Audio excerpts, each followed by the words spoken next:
Well, it's great to be back. I gotta tell you, had a big steak dinner last night. Fantastic. Had some homemade cookies, chocolate chip.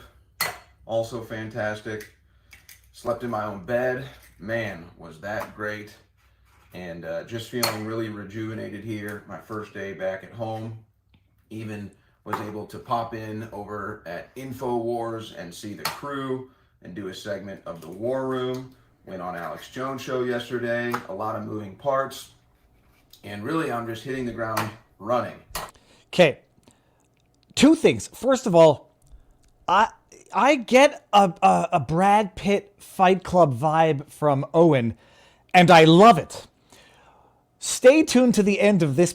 Stay tuned to the end of the stream, but wait for the end. There's a punchline to this video because the entire time it's going on, I'm wondering what the heck is Owen Shroyer doing, banging on the table. I was wondering. I thought I knew what it was. Just wait for it. In fact, next week, I've already got a couple things lined up that I'm really excited about. I'm going to be going on with Tucker Carlson at the beginning of next week. That's going to be amazing. I'm going to be going on with Tim Pool. That's going to be amazing. At the end of next week. But I'm also really excited for Monday when I can go back to my normal show hosting duties, hosting the InfoWars War Room from 3 to 6 p.m. every day, where we're going to have a new show link up, owenshroyer.show. So a little easier to remember than perhaps the band.video/war room. But either way, a lot of big things coming, and I'm still just taking time to enjoy life this weekend. But with such a busy week ahead with Tucker Carlson and Alex Jones and Tim Pool, and he's not drinking Field of Greens. Spoiler alert. And then my own hosting duties, plus a bunch of other stuff, dealing with legal stuff and probation, just a lot of busy stuff coming as I get free from jail. So I'm going to need to have my strength. And what better way to get my strength back than to slonk? We're going to go with 7 raw eggs today. The glass is full, so I'm going to need my strength back. I haven't been able to slonk eggs in jail, so let's get it going. You can hear it. You can hear it going down. How do the yolks go down? How do you swallow a yolk? Already feeling stronger. Let's go. I swear to you, I've never done it before. I have no idea what goes into it. I have no idea what it tastes like. I have no idea what it feels like when a yolk goes down your throat and then it breaks the membrane of the yolk and I guess the yolky stuff gets splashed down your throat. I guarantee you I would vomit. Guaranteed. And that's not even that doesn't come with an asterisk, hashtag not a guarantee. Guaranteed. Every now and again in the winter in Canada, you get colds and you get phlegmy snot and you snort back and people cough up loogies. I gag when that happens. I imagine drinking 7 raw eggs would be like drinking an entire pint glass full of human snot. And yeah, all that to say, Owen, that's really for setting aside that I think texturally I can't imagine anything being any grosser. I would also immediately die for the fear of getting salmonella. I know it's irrational. I was brought up with a neurotic mother who imparted that neuroses on me. I was brought up thinking if you touched a raw egg into your mouth, you would instantaneously die. There was this place called the Orange Julep. It's like Orange Julius in the States, and they use raw eggs in their juice as one of the ingredients. We were brought up to fear, like the plague of death, eating raw eggs or uncooked eggs. Oh, so this is I hear your body absorbs the egg protein better when it's cooked. That's the only rationale that I've ever heard in terms of changing the proteins of meat when you cook them. Maybe that's the rationale to drinking raw eggs. Look, I've gotten off on a tangent in terms of the nastiness of slocking down 7 raw eggs. Owen Shroyer is out of jail. This announcement came last week when I was on the road to Tuscaloosa, Alabama. Road trip.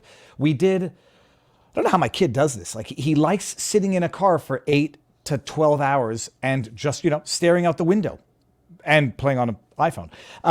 We drove to Tuscaloosa, Alabama and back. Monday out, Friday back, or back by Friday, to watch the RNC debate. For those of you who had been watching the streams last week, this is all not new to you. It was amazing. We saw the debate. It was fantastic. I did my analysis of the debate on Friday's stream.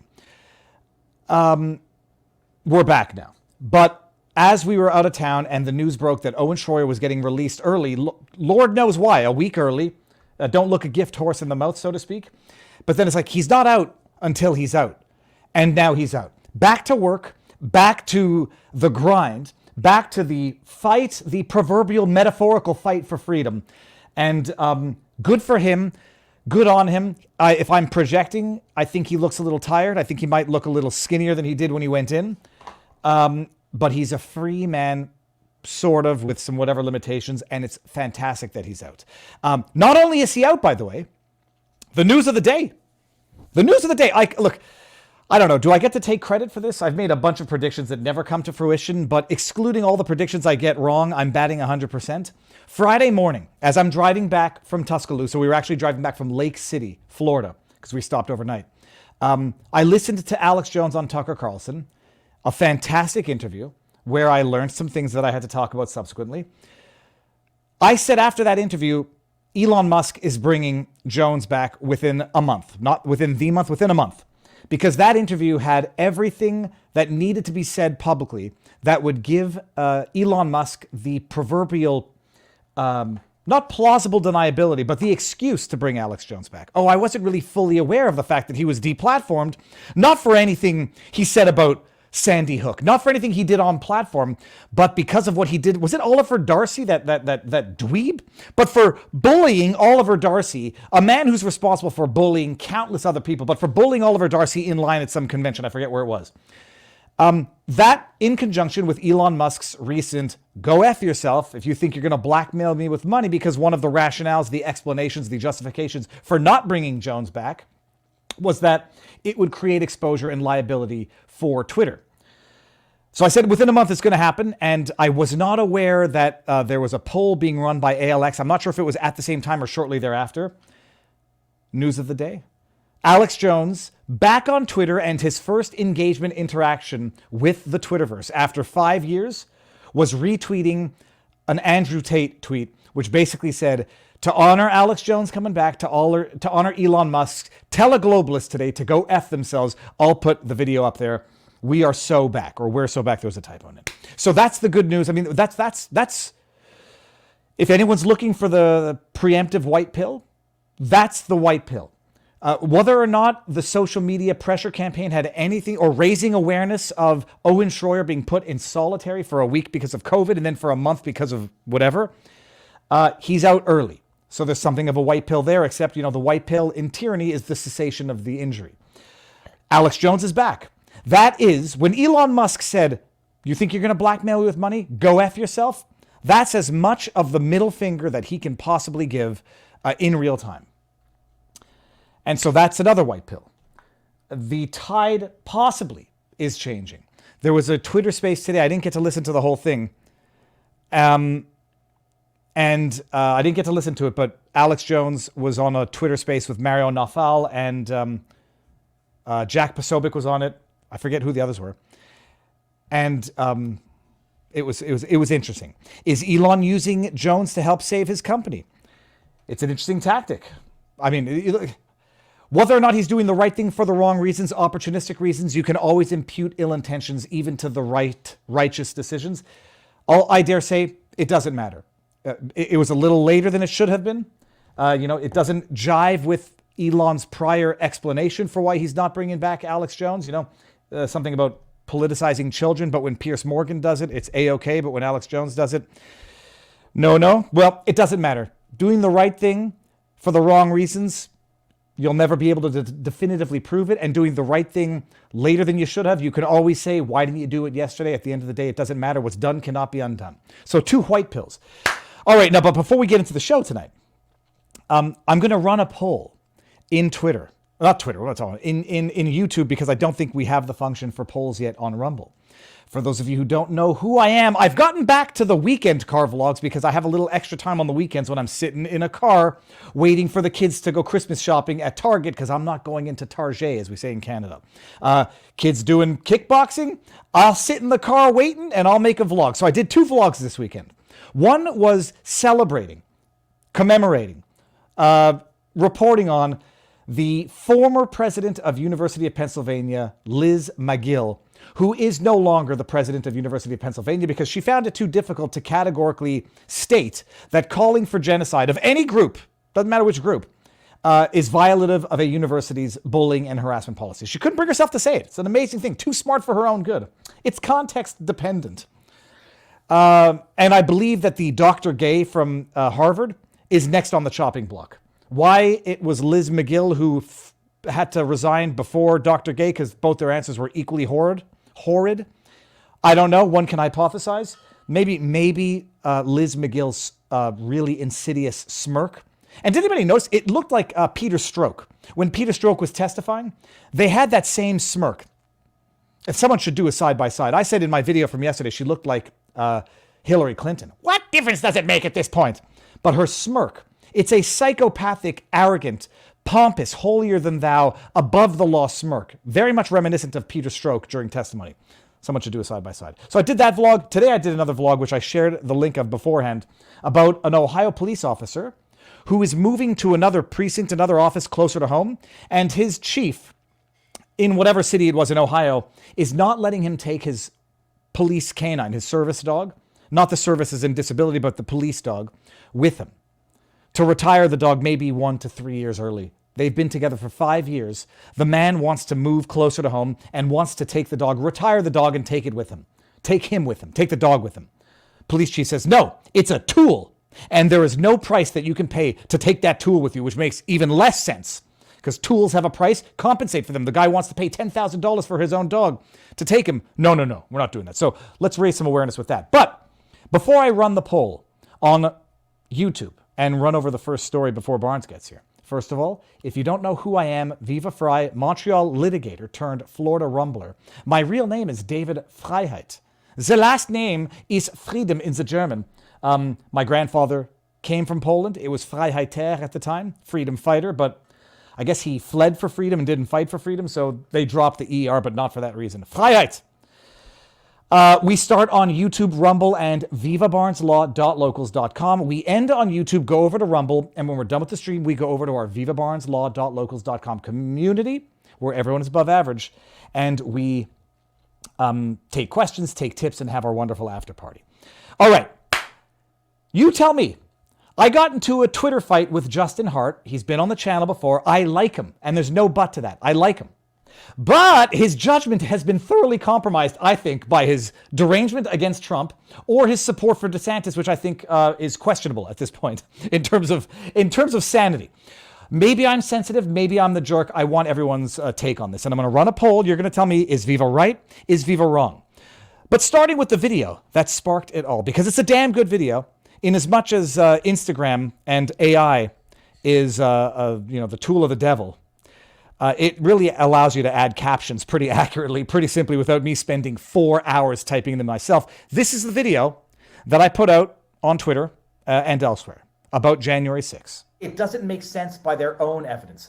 We had infiltrated with informants. We knew of the seditious conspiracy. We got a conviction based on the informants who were embedded. Testify. FBI informants embedded with the two groups. And yet, we didn't know anything was going to happen on January 6th. And yet, we opened the doors and let them in. And there's video footage of it that was never disclosed to the public. And yet, the protesters, though there, were peaceful right up until the time the cops threw concussive grenades in, fired off rubber bullets, blasting people in the face, and then they got violent. That's called a setup, Dana. And what did they do with the events that ensued? They weaponized it to go after everyone and anyone who was there or in the... Testify, Viva. They used it to classify basically half of the country as domestic terrorists that need to be surveilled.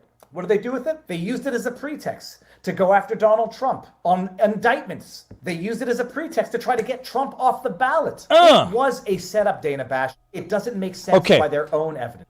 That's the video. I thought it was entirely accurate. I don't say things that are not accurate. Justin Hart comes out afterwards and then says, none of this is true. None of it. Not, I disagree with, maybe they didn't open the doors were magnetic, they didn't open them. Not, the guy who got blasted in the face with the rubber bullet, he was asking for it. No, none of this is true. To which I then replied, sassily, what did I say?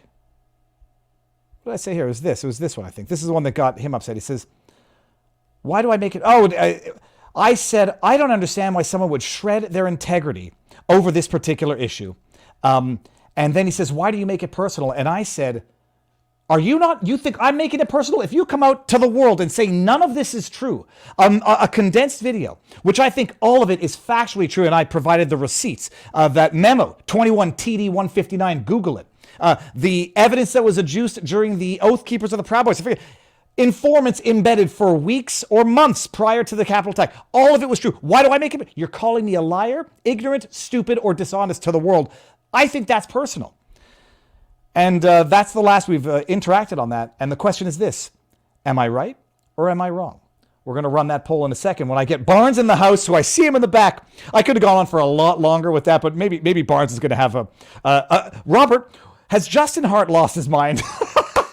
Well, I think what's interesting is, your video went viral. It was the first ever hush hush at Viva Barnes Law, .locals.com, just a few days after January 6th, where talked about how this is likely what we're going to find out that this was. And in the infamous words of the now reinstated, the return of the king, Alex Jones, to Twitter, January 6th was an inside job.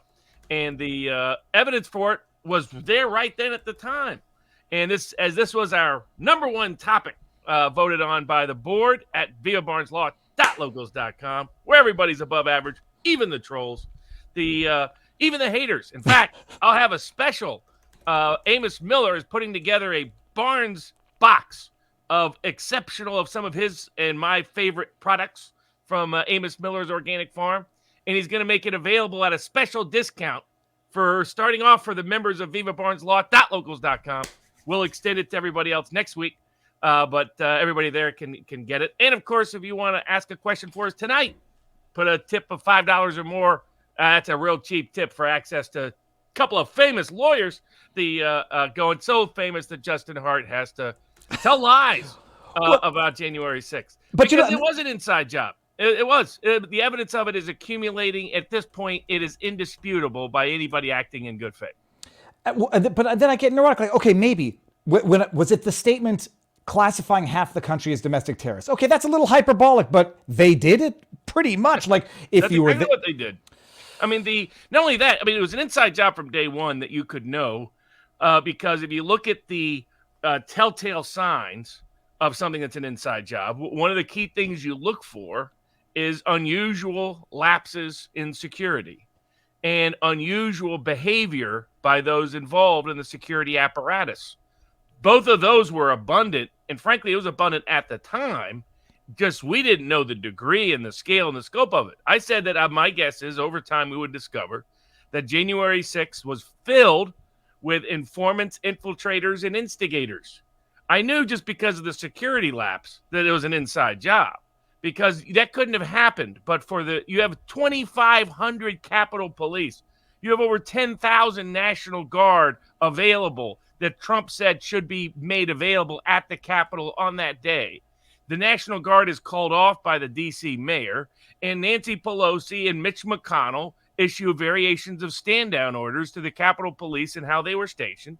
Now we know that the other Capitol Police were all part of the informant, infiltrator, instigator operation. Some were letting people in. Others were provoking things by attacking crowds, throwing old ladies down the steps, throwing sound grenades into the middle of a crowd, crowding people in, telling them to go over here, then telling them they couldn't be there with nowhere to go, and then starting to attack them, escorting some through the Capitol all the way through. Those people later get charged with crimes.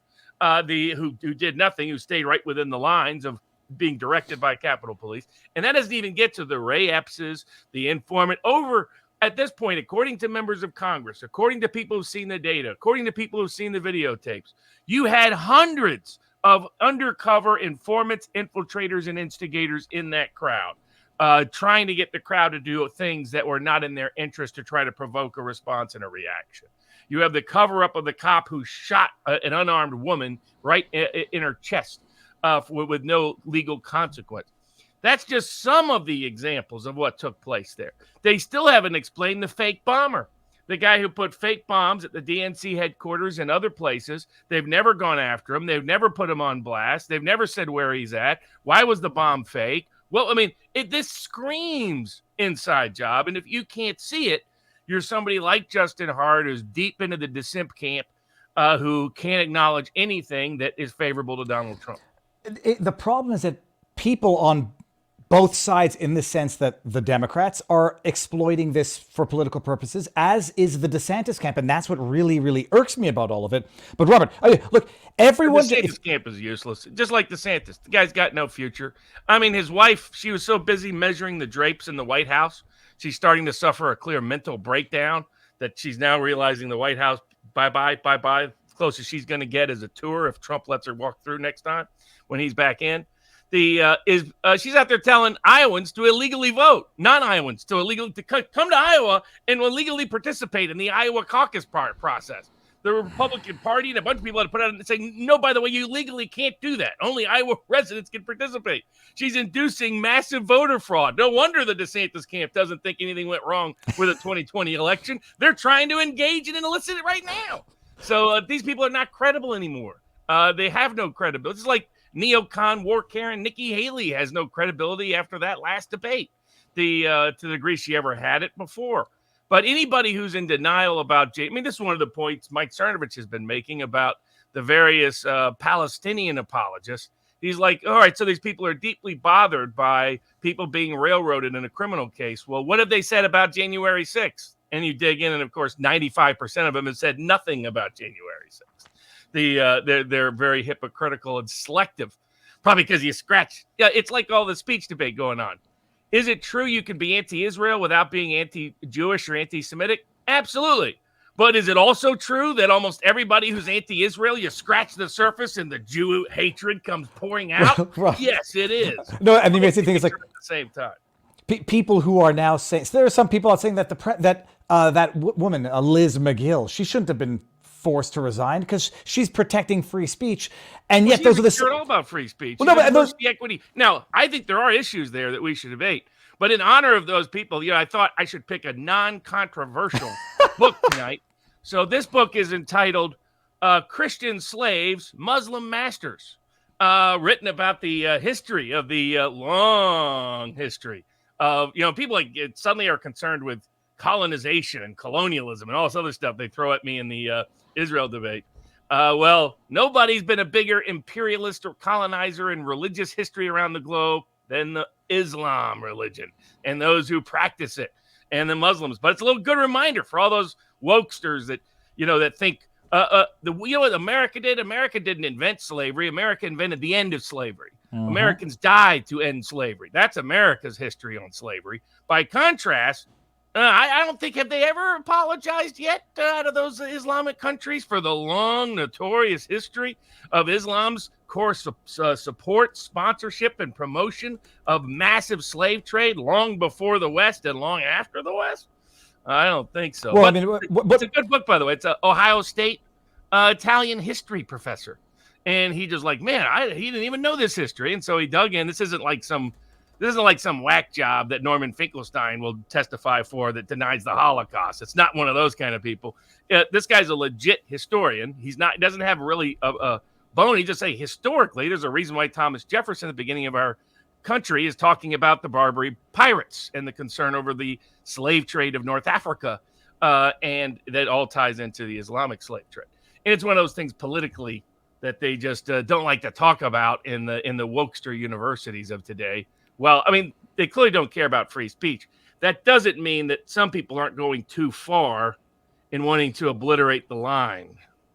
No, well, no question about that. I was just going to say also, talking about the slave trade and, the concern for it culturally, I believe it's alive and well now, thanks to Hillary Clinton et al. In Libya, which, don't talk about it, as politically inconvenient as well. Yeah. But actually, just before I forget, Robert, because I want to just, everyone should know the homework that's out there. Google 21TD159. This is the memo, the internal memo that Yogananda Pittman had in D.C. in December, detailing what they knew was coming in terms of a risk. It's Capitol Police people who are testifying this was an inside job, including the former deputy chief I mean, so it's like, that this is not, when you're out there pretending, how bad do you have to be into the simp world when you're out there pretending that the January 6th, they sound like the Fox people 15, 20 years ago towards Alex Jones when he was saying 9/11 is not what you guys are selling it as, that at a minimum, there's complicity by the U.S. government, which we all now know, as Vivek has been saying. He's like, a lot of this is not really controversial. The CIA knew things that they hid. The State Department knew things that they hid. The Bush administration knew things that they hid. They misused it and abused its power of this shocking trauma to do surveillance, which right now is pending before Congress. Credit to, and like, here's where the pro-Israeli crowd goes way too far. Is it the case that a lot of these Palestinian groups want to make life miserable for Jewish kids on college campuses and anyone who's pro-Israel? Yeah, they've said so themselves. This is what Greenwald and Mate and Tracy and the rest don't really honestly forthcomingly talk about. At the same time, are there people on the pro-Israel side who are trying to use this as a new excuse for censorship? Clearly there is, because we'll talk about this with the Trump gag order. There's a line. We've talked about it in drafting the Rumble rules. There's a line. These are private universities, the Ivy League. They're not governed by First Amendment limitations. So I'm not making that argument. But I'm saying if you care about robust free speech as much as practicable on a college campus, there's an easy line between stalking, harassment behavior, and legally protected speech behavior. Some of the groups are deliberately targeting Jewish kids and pro-Israel kids, but particularly Jewish kids for harassment purposes. That's what should be punished. Some of it is just speech that shouldn't be punished or targeted. And like for people like Joel Pollack at Breitbart, and people at AIPAC and some of these other groups, if you're targeting Thomas Massey, you've lost the script, right? This is not an anti-Jewish guy at all. This is a guy who opposes various forms of foreign aid everywhere, opposes foreign intervention everywhere. But he's one of the best liberty advocates in all of Congress.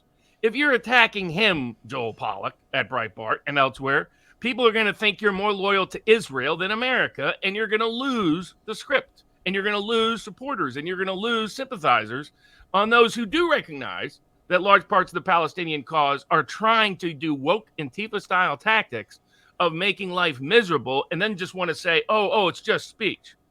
It's just speech if you're doing it to persuade. It's not just speech if you're trying to target somebody for harassment on a college campus because of their religious or other identity. And that's what a bunch of them are doing. And the Ivy League wants to pretend otherwise because their wokesters have turned on them. The revolution is chopping off its own. And this is what happens when you let a bunch of left. This is what Cernovich has been talking about. It's like, all these pro-Palestinian crowd, just listen to them or on any other topic. These are not people you want to be associated with. These are people that you don't want to be affiliated with. They're lying, fraudulent hypocrites 9 out of 10 times, including people like Scott Horton, who just starts frothing at the mouth about the Zionists, and he can't be reasonable about anything. Just watch his debate with Will Chamberlain and Tim Pool, just like his discussion with you. Just impossible to be there. But we got to stake with a line. If it's stalking or harassment, illegal. If it's just persuasive speech, it's not illegal. Let's draw that line, and somehow nobody can do it either on the left or the right, depending on whether it's Trump or Israel. It's at issue. Well, this is where the question gets muddied in the waters, where they say, okay, First Amendment issues versus campus policy. And so some people are saying, look, if it's not illegal, then it should be awful but lawful, calling for the genocide of an identifiable group. If it's not illegal, I'm not sure. Robert, is overt calls... no, it's not illegal. These private universities can absolutely limit speech. There's no question about that. So the question... There's sometimes that something might be tied in to things being a public forum in select circumstances, but they absolutely can. And within free speech restriction, like public universities and public schools, which are governed by speech restrictions, Ivy League's not, if it interferes with their educational duties, they can do it. And that's where it's like the suit that we talked about, the Jewish kids against Columbia. There was places where they were clearly on the right side, where they had been, where this was stalking behavior, harassing behavior. We're going to go to a Jewish group and do this. And those conservatives have been the victim of this. The reason, like Greenwald and Tracy and these other people, don't understand why there hasn't been more free speech outcry against the hearings and so forth. it's because the groups they're aligned with are the groups that, under the guise of speech, stalk and harass people into making life miserable on campus, and with Antifa type tactics that nobody really thinks. Anybody that knows these groups knows they're not there to do this speech, right? You could go out, if you're trying to do persuasive speech, you would not chant from the river to the sea. If you wanted to be persuasive speech in America, you would not chant Intifada today, Intifada forever. These are not things you would do. And I get people pretending, oh, who knows what from river to the sea means? Who knows what it possibly means? Everybody knows what it means, especially those who are chanting it. From river to the sea is calling for the genocide of all Jews in Israel. That's what it means. You don't hear any Israelis saying that about Gaza. They're accused of doing it in Gaza, but they aren't cheering it or chanting it. I don't know. I'm sure some people that isn't a genocidal chant, but that can be free speech on a public university campus. The limit, even on speech is not protected on a private university campus. But if it interferes with their duties, this is where if you do it in a classroom, if you do it at other students or groups, if you go to a student's dorm to do it, which, by the way, they all do, these pro-Palestinian groups, they brag about it. They say that's their goal and objective. That's what makes it an unusual First Amendment situation.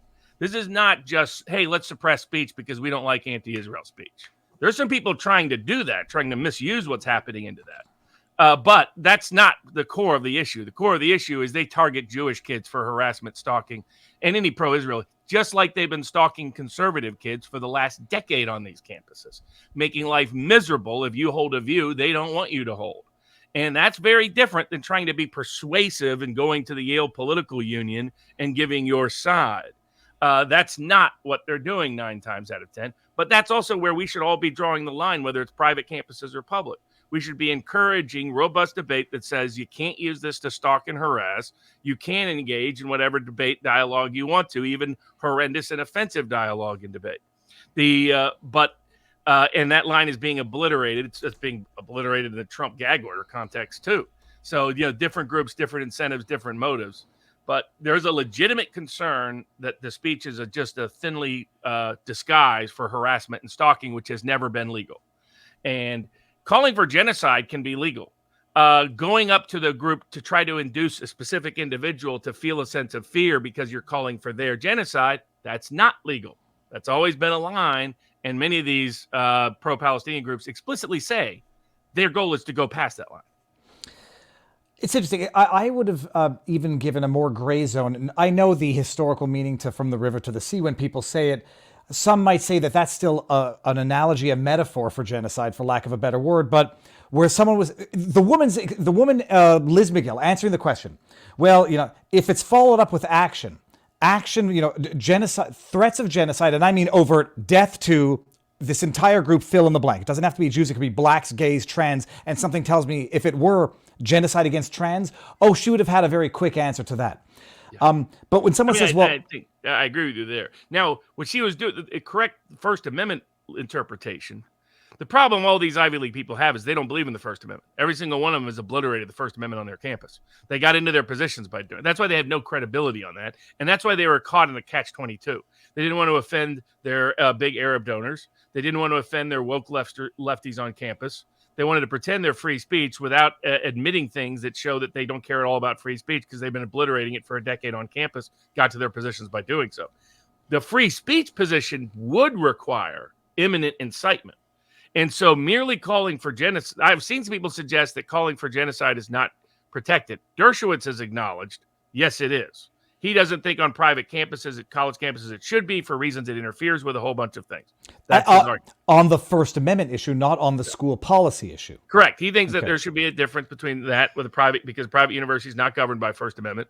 And he thinks that robust debate should have certain limits on a college campus in order to make the debate actually effective.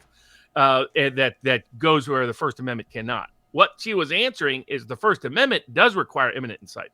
And I see people saying that calling for genocide is not First Amendment protected. Yes, it is. When is it not protected? If you're going up and trying to induce fear in someone right there or present. So I'll give it the classic example is the famous Klan case. So when they're doing it at a Klan rally, they're calling for direct violence against black citizens, the Supreme Court said, that's protected because there was no imminent incitement, no incitement of imminent lawless action. By contrast, if they were doing it in a black neighborhood, if they were doing it at a black community event, if they were doing it for the purpose of and with the likely impact of inducing fear in a person that they're about to get attacked, then it's no longer protected. It has to have that imminent risk of lawless action. It's the same thing the D.C. Circuit had tried to obliterate in the Trump gag order case, that is the imminent incitement requirement part. They at least mostly gutted the gag order, but that's the difference. The question is that applicable to a college campus? On a college campus, they can go further because it's okay to limit speech if it's necessary to promote and protect their educational mission. So that's where they could say, okay, where the problem all these professors had is they banned a speech that they call hate speech they don't like for a bunch of political reasons. It's just not calling for the mass murder of a group of people based on their religion, it turns out, because it's a politically unprotected religion. Particularly, it's the religion on the opposite side of a lot of their big donors from the Arab Muslim world, and especially Qatar. And that's the other dirty little secret here. So, I mean, that's the money war that's going on between big pro-Israel donors. They're just now stepping up, recognizing how nefarious the Arab money that's poured in, that's been as nefarious as the Chinese money into American universities over the past decade. Well, it's a shame that Liz McGill can't think as fast on her feet as you can. But the issue there was the question was not about First Amendment rights on the campus. It was about violating campus policy, whether or not calling for the genocide of Jews or anyone violates the policy. I want to bring this up because I don't think most people know exactly what Brandenburg or whoever we're marching through a Jewish community. True. And whether or not that could have been the grounds. And to Dershowitz's credit, he defended the Nazis. So that's where he has much more credibility to me on this topic than most others. But if the question, it's like there you have a public community, and not the same as a college campus where you've invited members that you have a certain duty to protect. That's not true for just the random. There is no broad duty to protect on the government. There is in the context of universities. There's an implicit contractual obligation under their rules and policies and under their tuition. This is part of the Columbia lawsuit. So that's where there's a bit of a difference between that and just whether Skokie has to say, you can march, but just not through that neighborhood. Well, they may have, if Skokie had said, you can't march through that neighborhood because that is the highest per capita incidence of Holocaust victims in America, and we think you're doing this in order to terrorize those individuals. They may have been constitutionally okay if they had limited it in that way. That didn't end up being the issue, though. I want to bring up the statement because I think people think it was worse than it was. This is the quote that was at issue. This is an organizers' meeting. We have quite a few members here today. We're not a revengeant organization, but if our president, our Congress, our Supreme Court continues to suppress the white Caucasian race, it's possible that there might have to be some revengeance taken. And so the revengeance, I don't even know if that's a word. So I mean, even to me, like that's. You mean a Klansman can't speak English? No. Well, I mean, I don't know if it's been added to the Urban Dictionary since. That to me, it's that's black and white. That obviously has to be dictionary. Only pronunciation, Robert. Yeah, exactly. That to me is objectively must be tolerated exercise of free speech. Calling for the genocide, even if it's from the river to the sea, I could be allowed to think that most people don't know what it means. Today, Intifada forever. Yeah, saying they're part of the October 7th operation, using that using that tags, or putting. Like not only BLM, but a bunch of Palestinian groups on campus did, handing out pamphlets with those gliders that came in and terrorized Jews on October 7th. That's stuff that's, they're really, from a university perspective, you can absolutely ban that constitutionally because of the nature of the campus and the inflammatory nature of that could reasonably lead someone to believe. It would be like, for example, Klan activity has almost always been banned on college campuses, right? And so it's the same grounds, right? So is putting up a cross in a public event protected speech? A burning cross can be, not when you put it on somebody's lawn. It isn't. Then it's a crime because that's intended to intimidate and terrorize a person. The other, it generally is prohibited on college campuses because college campuses have a right to protect their educational purpose and their obligation to protect their kids on campus. So that's where there really is a line. And I'm just urging people on the right to be consistent about where that line is. Don't blur it because you have an excuse now to bash people that are on the anti-Israeli side of the aisle. That's where we should stay with the line, whichever side, the free speech line, and including the free speech on college campus line, which I agree is different, but there's still a line there that we can maintain that protects robust speech on campuses without interfering with their educational mission and without unduly limiting speech. Robert, I just was about to do one thing. Oh, yes. Okay, we're going to get ready to go on over to Rumble. Before then, you're going to give us the list of items. But hold on. I noticed someone said something in the chat. Love you both. I can't watch when you go to Rumble. Rumble will not let me watch live streams. The alternative to that, come over to Locals. Locals has its own separate separate server platform based whatever for live streams. So if you, for whatever the reason, if you don't like Rumble, I would say get used to it, and they're going to work on working out the glitches, but come over to Locals, vivabarneslaw.locals.com. Robert, I don't know if that was number one on our list, but what do we have on the list of the menu for tonight? We got a big win for Robert Francis Kennedy Jr. Getting access to the ballot and protecting everybody else's access to the ballot in the process. A certain Hunter Biden indicted. So we got that. State Department. The sophistication of the State Department censorship apparatus. They did in secret against Trump while Trump was in the White House and now continued unabated and has been exposed by a range of other suits, has led to Attorney General Paxton, the Federalist, and the Daily Wire bringing suit in Texas based on, by the way, a Robert Kennedy created theory of this being a First Amendment violation. So we're seeing those cases, the logic of those cases extend and expand into the legal universe. We got Trump seeking a stay, finally, but that's a good sign in the D.C. circuit. We got the gag order that was mostly eliminated. There's a part of the gag order that he can appeal to the Supreme Court where if they take it, he can still get reversal. I'll explain what the court is trying to get away with and where there's a problem. And Trump first read it and thought that he was still gagged. If you understand what the gag order's limitations are, not really. It basically court staff's about all. And we got the New York trial, being extraordinary evidence in the New York trial. It's unbelievable that it's still going on and that, I don't know, heads have not rolled, metaphorically speaking, politically speaking. Sorry. We covered the top topic, which was going to be topic number 6, the January 6th setup. Austin judges, including a certain infamous Austin judge the audience might be familiar with, is ordering abortions to be done in Texas against Texas law. Texas Supreme Court is having to step in. In Mexico, they got problems with their judges, so they're recommending a reform. And where do they recommend the reform? First Amendment case, Fourth Circuit Court of Appeals, gun dealers being forced to hand out suicide prevention materials before they're allowed to sell a gun. The NCAA, the National Communist Against Athletes, is being sued again over its transfer portal. This time, the attorney generals are bringing the suit.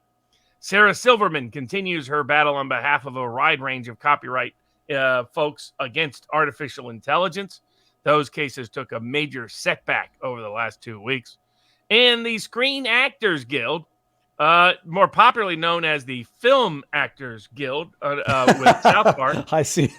Has been sued over the vaccine mandate by a conscientious member. So those are our 12 topics for tonight.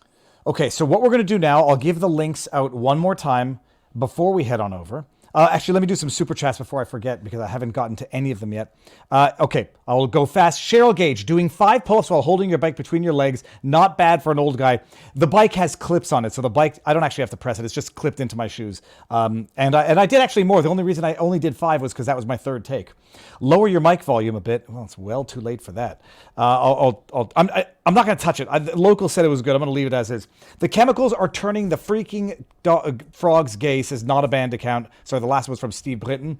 Forbes, FBI and other agencies paid informants $548 million in recent years, with many committing authorized crimes. Adam Andrzejewski, November 18, 2021. Oh, we saw it in the Gretchen Whitmer case, how much they were paying their informants. Will Trump retaliate against January 6 investigators? Retaliate's not the right word. Will he seek justice? We'll see. Isn't a genocidal that was from a Not a Banned account. Isn't a genocidal chant a call for violence and therefore illegal? We've talked about that. Ian? Yes, the imminent incitement component or the direct harassment component. I got this one, Poke Rob, and then we got after 9/11, a lot of people said, screw him and let them. Oh, yeah, a lot of people did say bad, dumb things, yeah. Viva, was that calling for genocide too, or was it an expression of exacerbation? I'm not sure what position of power they were in. If they were at the Defense Department, then that's a whole different thing than if it's Joe Blow. Post Talk says, where is the specific place I can find the evidence of voter fraud in Georgia? I'd like to see it for myself. Just Trump's election contest. Find the 400-plus page complaint and all the attached affidavits. That's the best place. And we got campus policy like community policies at Google, YouTube, and formerly Twitter. Says Lynn Westover. I barely recognize him with his clean-shaven face in that older picture. Lynn, nice to see you again. Just got back from a concert I was singing in, and I'm almost caught up at 2X. The concert was great, and so is this. Best of both worlds. Okay, now we're going to go over to Rumble, and if you don't want to go there for whatever the reason, Locals link incoming, and then we're ending on YouTube, or as it's otherwise known, CommieTube. That's it. Leaving. 3, 2... Hold on one second. How do I do this? Why do I have a brain fart? Remove. Okay, done. All right, Robert, so we're going to start with the RFK Jr. case. Well, I didn't know there was an order in it. I just read the lawsuit. This is in Utah, where they're creating exceedingly premature deadlines by which to get whatever is required to get on the ballot. I don't know. I mean, look, I know it was involved to get on the ballot at a Canadian federal election that which I think is totally different and probably much more streamlined, and yet it was still difficult. From what I understood, they had created in the Utah case a January 6th deadline to get however many thousands of signatures you need to get on the ballot, among other extremely costly requirements. RFK Jr. files suit seeking an injunction, a stay of the requirements. I don't know what the deadline would have turned into in order to get all these things done, because it wouldn't have been able to be done over the next 3 weeks, cost-wise, weather-wise, etc. I had not heard that the ruling had come down, but what are the requirements? Like, who sets these rules as to what is required to get on a ballot state-wise? How do they set these rules? How are they enforced? And who does it? And what happened in this case? So this is a case or a legal issue that I've long been involved in. People can look up Nader v. Brewer, the wonderful former Secretary of State and governor of Arizona, who liked to say dumb things that allowed me to sue that state repeatedly. She was the gift that kept on giving. The real history of the election law in America is, of course, a ballot was foreign to our founders. There was no written ballot. You went in and voice voted frequently in public. There was no secret ballot either. So that was invented technically by the Australians, but adapted here in the late 19th century. And while it was pitched as a way to promote your right to privacy and anonymity in your vote, in reality, it was to break up the political machines and help the professional managerial class seize power from the working classes that often benefited from those political machines. Most people have read about political machines and think they are indicative of corruption without question. There were plenty of corruption within political machines, but as a general rule, they were less corrupt than the state that has replaced it. That's because the professional managerial class writes the history, and they decided to portray them that way as they did at the time. But for example, by going to a state ballot, when the state monopolizes the printing and publishing of the ballot, they're able to limit people who couldn't read from voting, people who and there was a lot of illiteracy, particularly amongst the working classes at the time, and immigrant working classes as well, that they could effectively hurt working class voting. But that wasn't why it was pitched. It was pitched as the government's gonna control the ballot to help you make sure it's a secret ballot and the rest. Of course, what they then did over time is they used the fact that they print the ballot and have a monopoly over it to say, well, we need to print it by such and such a day. And in order to print it by such and such a day, we need all this advanced time to know who's going to be on the ballot. They also started to change it so that they're like, oh, we can't have the ballot we can't have too many choices for people, because golly gee, that will just confuse the heck out of people, and we can't allow that. So we can't have any of these so-called frivolous candidacies out there. So in the name of protecting your right to vote, they have been limiting who you can vote for by determining who can get on the ballot and how. Now, here's the other little dirty secret to all of it. Most of these limits weren't there even when the state took over the ballot at the beginning of the 20th century. Instead, whenever a third party or independent candidate did really well, all of a sudden they had new rules about who could get on the ballot and how. So, for example, the timing issue is they recognize that most candidates and third parties don't even emerge until something goes sideways with the two major parties. So most of your third party famous candidates or causes, it didn't start until late July or August of an presidential election year, because it's in response to what's happening generally at the conventions. And it's a late developing issue. And even if the cause or the candidate knows they're going to run in advance, most voters don't have any interest and don't pay any attention until late summer. So what did a lot of states try to do? They try to put in laws limiting, saying, well, you can't get on the ballot in November unless you tell us about it in January or March or April. Every time these laws have been challenged, for the most part, they've been struck down based on the first big case was actually George Wallace in 1968. But the second big one was John Anderson in 1980. Not a surprise that the Supreme Court cared about John Anderson, because he was one of them. He was a elite, old school silk stocking Republican challenging Ronald Reagan.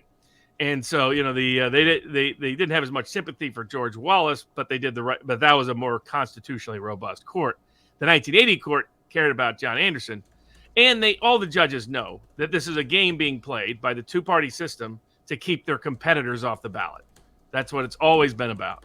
When I represented Ralph Nader, I represented probably more people in this space than any lawyer out there. Represented the Green Party, the Libertarian Party, the Peace and Freedom Party, the Taxpayers Party, various independent candidates, Ralph Nader, Jill Stein, you name it, Robert Kennedy now. It's all of them. What they share in common is that they are the only people they're trying to keep off the ballot are the very people that they say they're never trying to keep off the ballot. Because the only people that keep off the ballot are frivolous candidates that no one would ever want to vote for. But by definition, they're only enforcing these laws against people that a lot of people have a lot of interest in voting for. So it's all a big fat fraud. If the Supreme Court had real guts, they would have eviscerated these laws completely a long time ago. Right now, every state has its own rules. They have different deadlines, different forms you have to file, different people who can sign the petitions, different people who can circulate the petitions. So they have every scam known to man. They put in all these little procedural tricks, and they create a self-justifying system that's circular in its logic.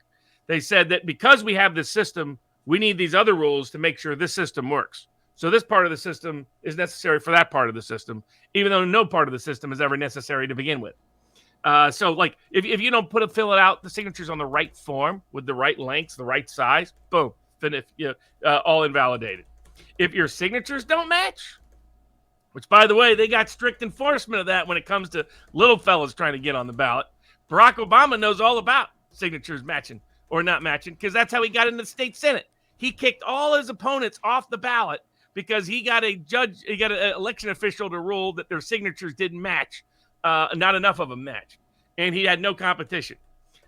This is what the scheme is for. This is what it's really about. None of these rules should be present. In states like Tennessee and other places where they don't require circulating signatures, getting signatures, they just require pay a $200 fee. That we've never had more than like 10 candidates on the presidential ballot in Tennessee.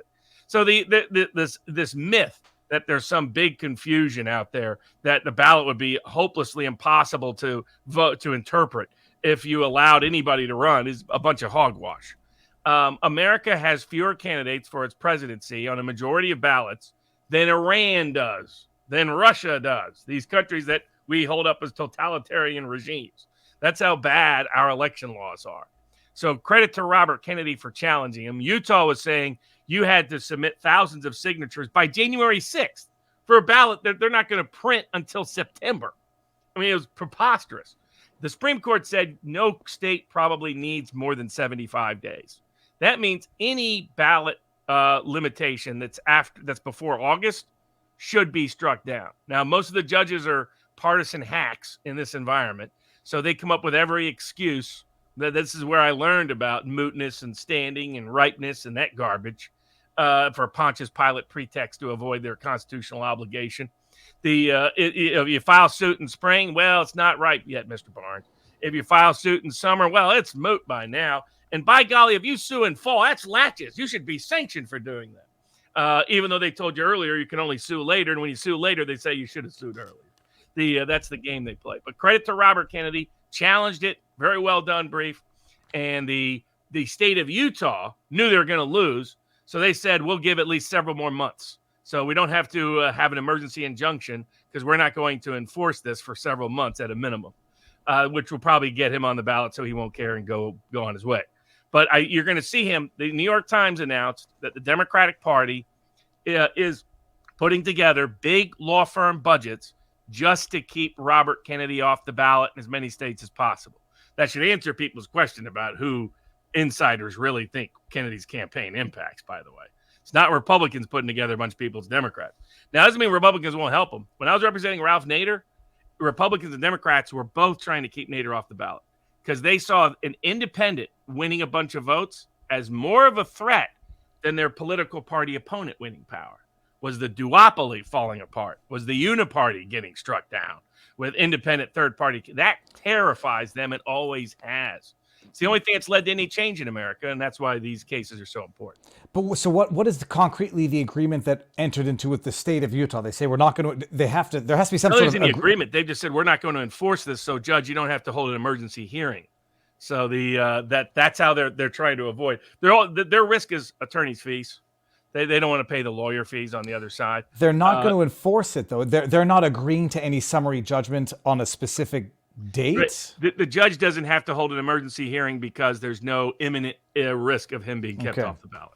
And no risk of them saying later on, yeah, well, you waited too long for the non-emergency hearing and now you're foreclosed. Oh, they usually do that, but that's why I assume the Kennedy people are making sure they get this in writing. I've dealt with this over and over again, where they usually ask for the customary courteous, hey, can you give me another 15 days for this? Can you give me another 20 days for this? Yeah, and then they argue, no urgency because he gave me a delay, so it couldn't be that urgent in the first place. Yes. Not that I've had anybody do something similar. Nobody lies more than... Well, it's a tough tie between corporate whores and state lawyers. But they both lie to you all the time. You can never take anything they tell you at face value. That's why I'm still agitated. Tyson Foods, misled me about our case early on. And that's why I still have so many cases against them. And will continue to. Like I said, after I'm dead, my ghost is going to come back and sue Tyson Foods. So but yeah, but credit to Kennedy for bringing it because this is another critical area. And Kennedy's a perfect candidate because usually the person suing is someone the courts can dismiss. They think they can get away with keeping them off the ballot because they're at 2%, 1%. They can't do that with Bobby Kennedy. Depending on the poll, he's as high as 22%. And because of his name, you really can't do it. But everybody can see, okay, if I keep this guy off the ballot, everybody knows this game is rigged. So that's why I hope he does it because he can help unrig the game for people in the future. There is no precedent value to this acknowledgement, however. There's some, because I've gathered and some other people have gathered all the times courts have allowed these injunctions or even allowed the state took corrective action without the necessity of it because it gives arguments. In fact, they cite them all. I provided them all in full disclosure to the Kennedy people. So here's all the cases, and they included a bunch of them. It was incredibly well written. Where it says they should just give up and abandon this because of the 1984 decision, which said April was too early, and they're already 3 months earlier than that. That was great. I get it in writing, always in writing. Sorry, what was it? There's things that are never in writing and always in cash, but when you're dealing with the government or corporate lawyers, always in writing and. Check. Get a check, get it in writing. Okay, so good news for RFK. I guess another white pill, but again, the white pill is only justice. It's not anything more than that. White pills, Robert. It's a bit of a white pill, though. inside a black pill. So this is my question to you, because I listened to your Bourbon with Barnes on the Hunter Biden indictment, and I'm trying to think of where. Oh, the it being a pretext to get him to plead the fifth during upcoming congressional testimony. We'll get there in a second. For those who don't know, Hunter Biden has now been indicted with 9 additional charges related to tax. There's some misdemeanor and what's the other one, the more serious one? There's tax evasion, fraudulent filing, and failure to file. Yeah, but what's failure it? To pay. There's also felony. willful failure to pay and misdemeanor failure, and where that fits in between misdemeanor and felony can vary. You know, I was losing the word for felony. So there's some felony charges, some misdemeanor charges, and there's a 56-page indictment coming out of the District of California. Central District, California. Central District. They have their own tax division. That's what I think you're going to have to flesh out to people after I'm done summarizing this, but everybody should know what's in there. They're basically accusing Hunter Biden of having willfully not paid taxes for 4 years, even though he self-declared he would owe certain taxes through a series of shell companies. He took in millions and millions of dollars, split it 3 ways among his various business partners, depending on the deal. He had different business partners for his Romanian deals, different business partners for his Chinese deals, different business partners for his Ukraine Burisma deals. He took in the money. He knew that he had to pay taxes. He didn't. The indictment alleges that instead of paying his taxes, he spent it on hookers, adult entertainment, various women, withdrew $1.6 million from ATMs over the course of 4 years. I listened to Marco Polo, Garrett Ziegler on Robert Gouveia, explaining that the mechanism, how does someone withdraw $1.6 million over the course of 4 years? That would take a very long time to do.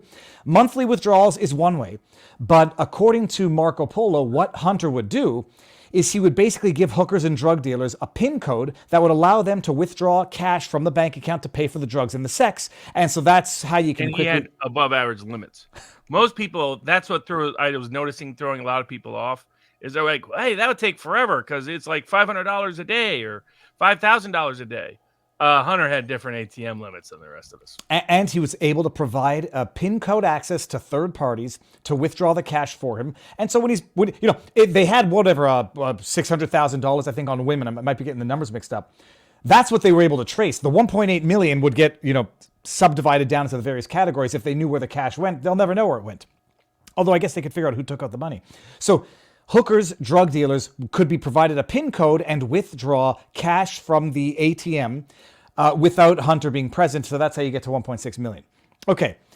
It's some people is illegal source income. All this is now they don't talk about the biggest illegal source income, but all of this in different ways is illegal source income either coming in or illegal source income going out.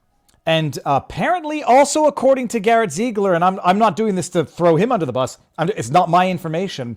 Apparently, business partner 3, not identified in the indictment, is Joe Biden's brother. What's his name? It's James or Jim? I think it's James, isn't it? It's apparently Joe Biden's brother, business partner number 3 in the indictment, who, the one who reimbursed his brother $240,000 loan repayment. So it's a bloody, godforsaken criminal enterprise going on there. The indictment comes out of the Central District of California.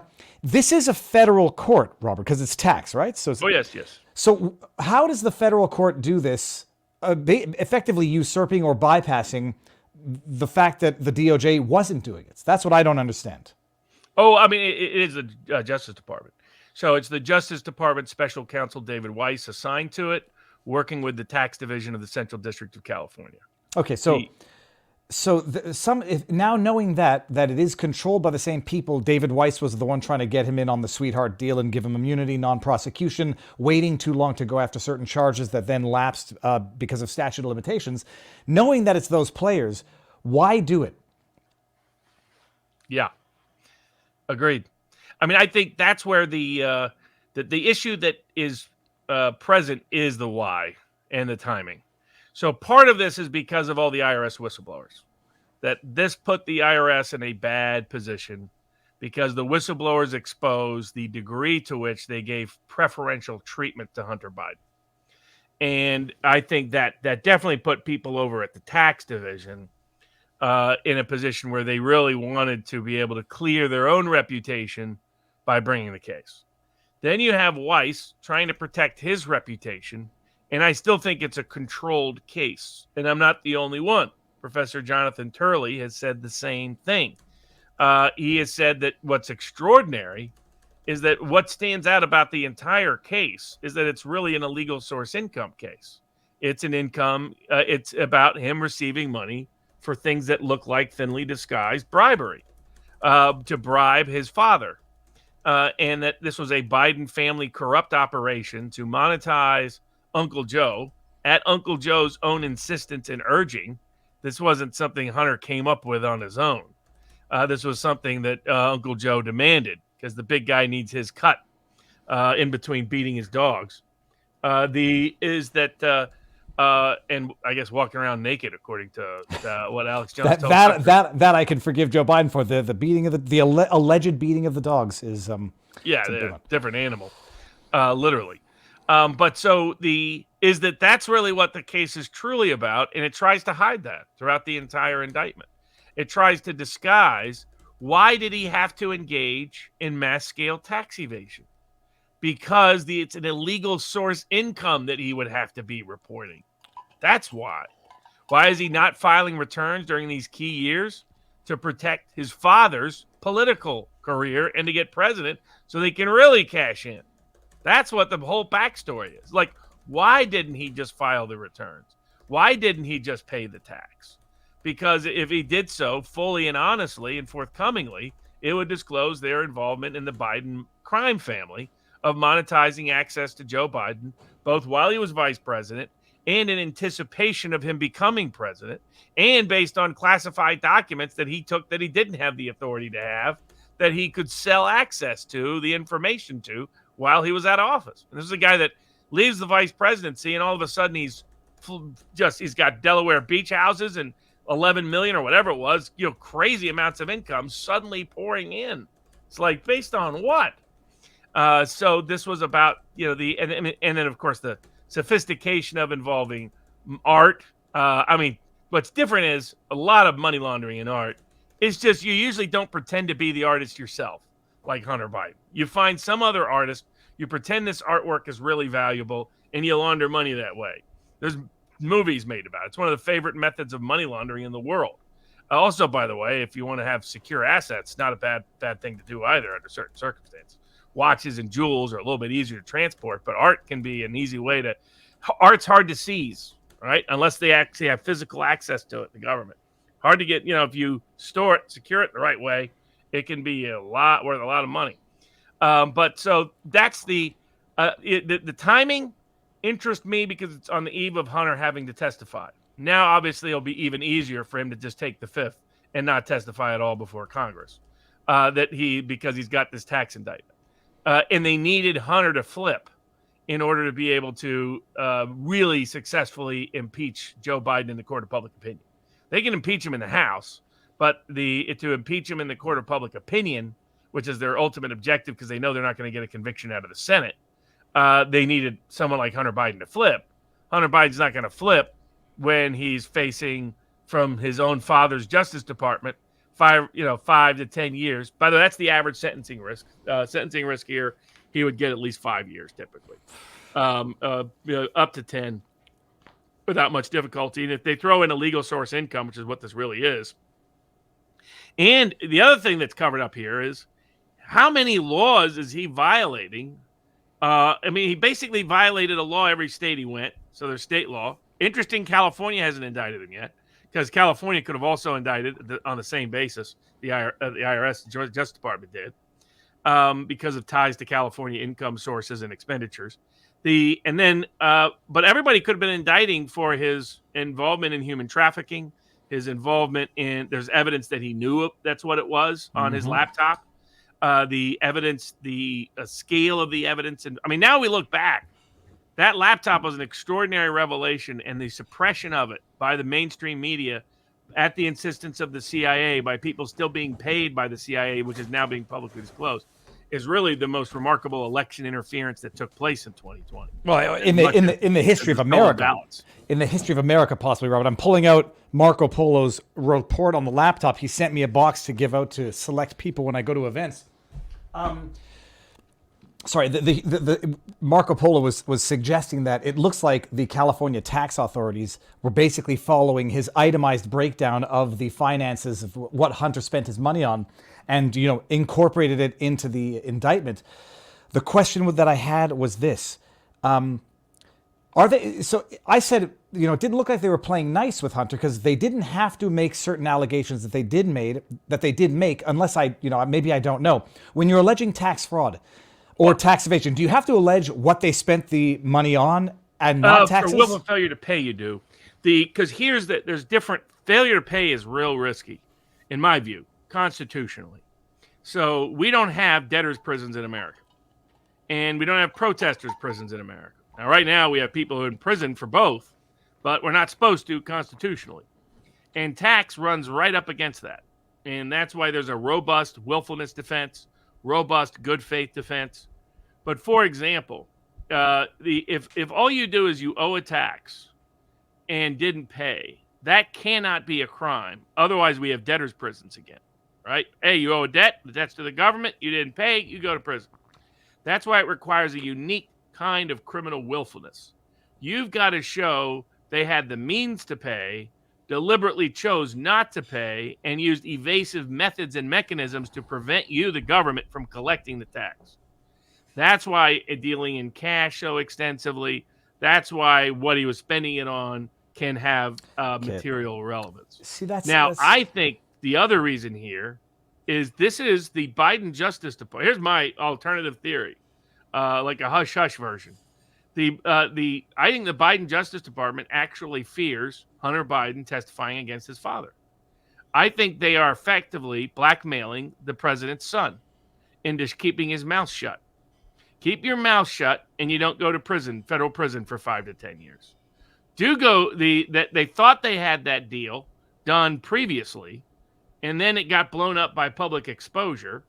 And now I think they worry. I think Joe is very worried. I mean, is it really a coincidence his daughter's leaving behind her, 12 steps diary about the perverted behavior of her father? I think both of them. And then Hunter left a laptop with this incriminating information behind. I mean, these are people that are eager to testify about how nuts their father is and how he's destroyed their lives. Mm-hmm. And I think what Joe Biden is doing is using the Justice Department to make sure they keep their mouths shut. That's a very, very interesting theory. My operating theory is that both children hate the father for the abuse that they inflicted or neglect, and have been actively trying to sabotage him by living the most reckless lives imaginable. And they have not been able to successfully sabotage him because the agencies, intelligence, criminal justice, everything is working to protect Joe Biden. Depict this with a bit of a humorous angle. Why else would you indict the kid? You indict the kid to keep his mouth shut, is my view. You don't indict the kid if you think indicting him will cause him to rat out the father. You indict the kid to keep him from ratting out the father. Fascinating. Snowball's chance in hell. I mean, what are Hunter's outs given this indictment at this point? Well, I think he will argue that the prior deal is still enforceable. Yep. So that will be one motion to dismiss. Otherwise, my guess would be to delay the proceedings till after the election, with the expectation that if he keeps his mouth shut, Daddy will pardon him. Mother Cabri, Robert, you are a smart man. Okay. Fantastic. Like I said, Joe's dumb, but when it comes to being a criminal, he's not that dumb. He's actually a decently smart criminal. Just low-level criminal. Not mastermind, not Lex Luthor, but decent street-level criminal. Well, that's a damn good theory. All right, we'll see how it pans out. The next one is the State Department censors suit, but I'm forgetting now my trigger words. Not my trigger, my clicking words. Which suit is this? This is the Texas one with the Daily Wire and the Federalist. Yes. Federal court in Texas. And that actually involves NewsGuard, which I'm wondering if Marissa Streit from PragerU is paying attention or is following this, is aware of it. I'm going to send it to her afterwards. So the Daily Wire, AL production companies are suing only government entities, though, right? They're not suing NewsGuard as a private enterprise. Correct. So this is just after the State Department. Okay. And they're alleging that, I mean, it's an amazing thing. They're alleging what we all know happens is that the State Department basically works in collusion with private enterprise to censor through soft, indirect, and direct censorship, to penalize, use these entities like NewsGuard to downgrade the worthiness of these companies. What's the word I'm looking for? Deter advertisers and create financial penalties, de facto financial penalties, to make business hard for the unpopular media companies, Daily Wire, PragerU, etc. Tim Pool, for example, has had his issues with NewsGuard. Once they downrank you or demote you, it makes it harder to get advertisers, or they use it as an excuse to boycott. Allegedly, the government is working hand in hand with these entities, doing indirectly that which they cannot do directly. And Daily Wire has said, no mas, enough, and we're suing. You're going to want to probably flesh out a little more detail as to the lawsuit. And the Texas attorney, really, it looks to me like Paxton wanted a couple of allies, and he was the instigator of the suit, is what it appears. But some of this is because of good reporting by the Federalist, which is one of the parties to the suit. Some of it's because of good reporting by the Washington Times. Some of it's been good reporting by Matt Taibbi at Redacted. And some of it's due to good reporting by Glenn Greenwald. Some of it's due from the discovery that arose and came out of Missouri versus Biden, pending before the U.S. Supreme Court. But almost all of the legal theory is thanks to one man, Robert Francis Kennedy Jr. So RFK has been leading the effort on this now for many years. He has worked with some Yale professors and others to brainstorm how to sue the censorship industrial complex.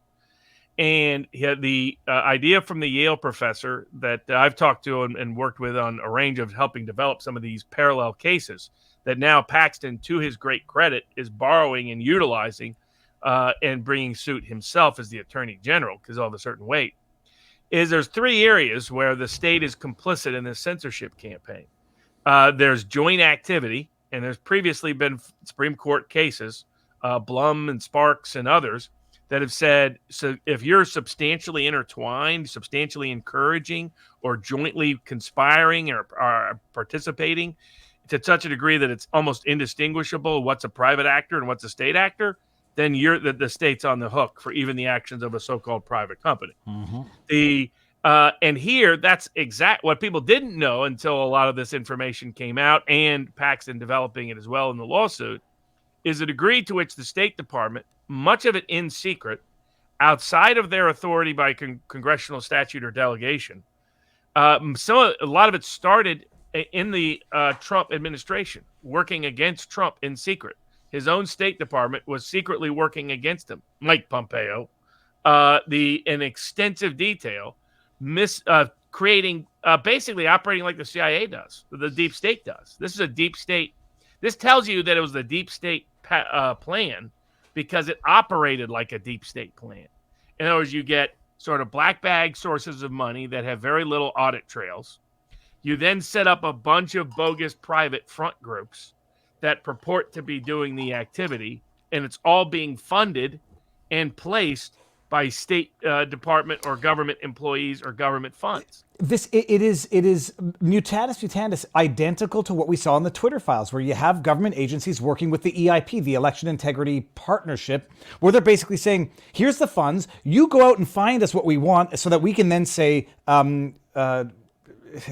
censor it, tag them, flag them, etc. But we're not doing it. We're just funding you, and you're doing indirectly what we're not allowed doing directly, which was verbatim what the EIP said. My dog is running around. Robert, tell me why that's not wrong. My dog's going to pull down the cable. Hold on. So that's exactly what took place. And what it is they were like these CIA front groups like Worldwide Imports, that kind of thing. They created, Disinformation Index. They created the Global Engagement Center. They created CIA type names. I mean, the names are like right out of a Bond film. So that's this whole thing is deep state. This is a credit to Paxton. He's going right at him. But that's what this is. This shows how much the censorship complex and censorship industrial complex was not just some political partisan wish list. It was not just Fauci doing his own thing to cover his own complicity in what Robert Kennedy, great new book out with the Wuhan cover-up, talking about the long history of bioweapons. He places Wuhan in the context of the dangerous bioweapon research that's been taking place for under biosafety and biodefense bogus guidelines forever. But what is this? Fauci was a figurehead, a front man for the deep state, part of the deep state operation.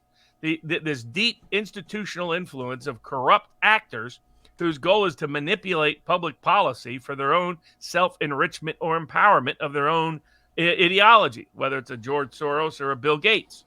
So you look at that dynamic, and that shows you the degree to which the censorship efforts were a deep state focused efforts. And the first guy they went after, the template, was the man reinstated this week, Alexander Emmerich Jones, after he was on with Tucker Carlson. And then they had him and Vivek were on a Twitter meetup with Elon Musk, chatting away early today. And so you see Elon fully extending the bridge that he told you, I'm never going to do it. I'm never going to do it. The Rolling Stone is already using that against him. A year ago, he said he would never do it, and now he's done it. And I'm having a bit of a Twitter back and forth with a man now who I've gotten into it with. Hold on. It is here.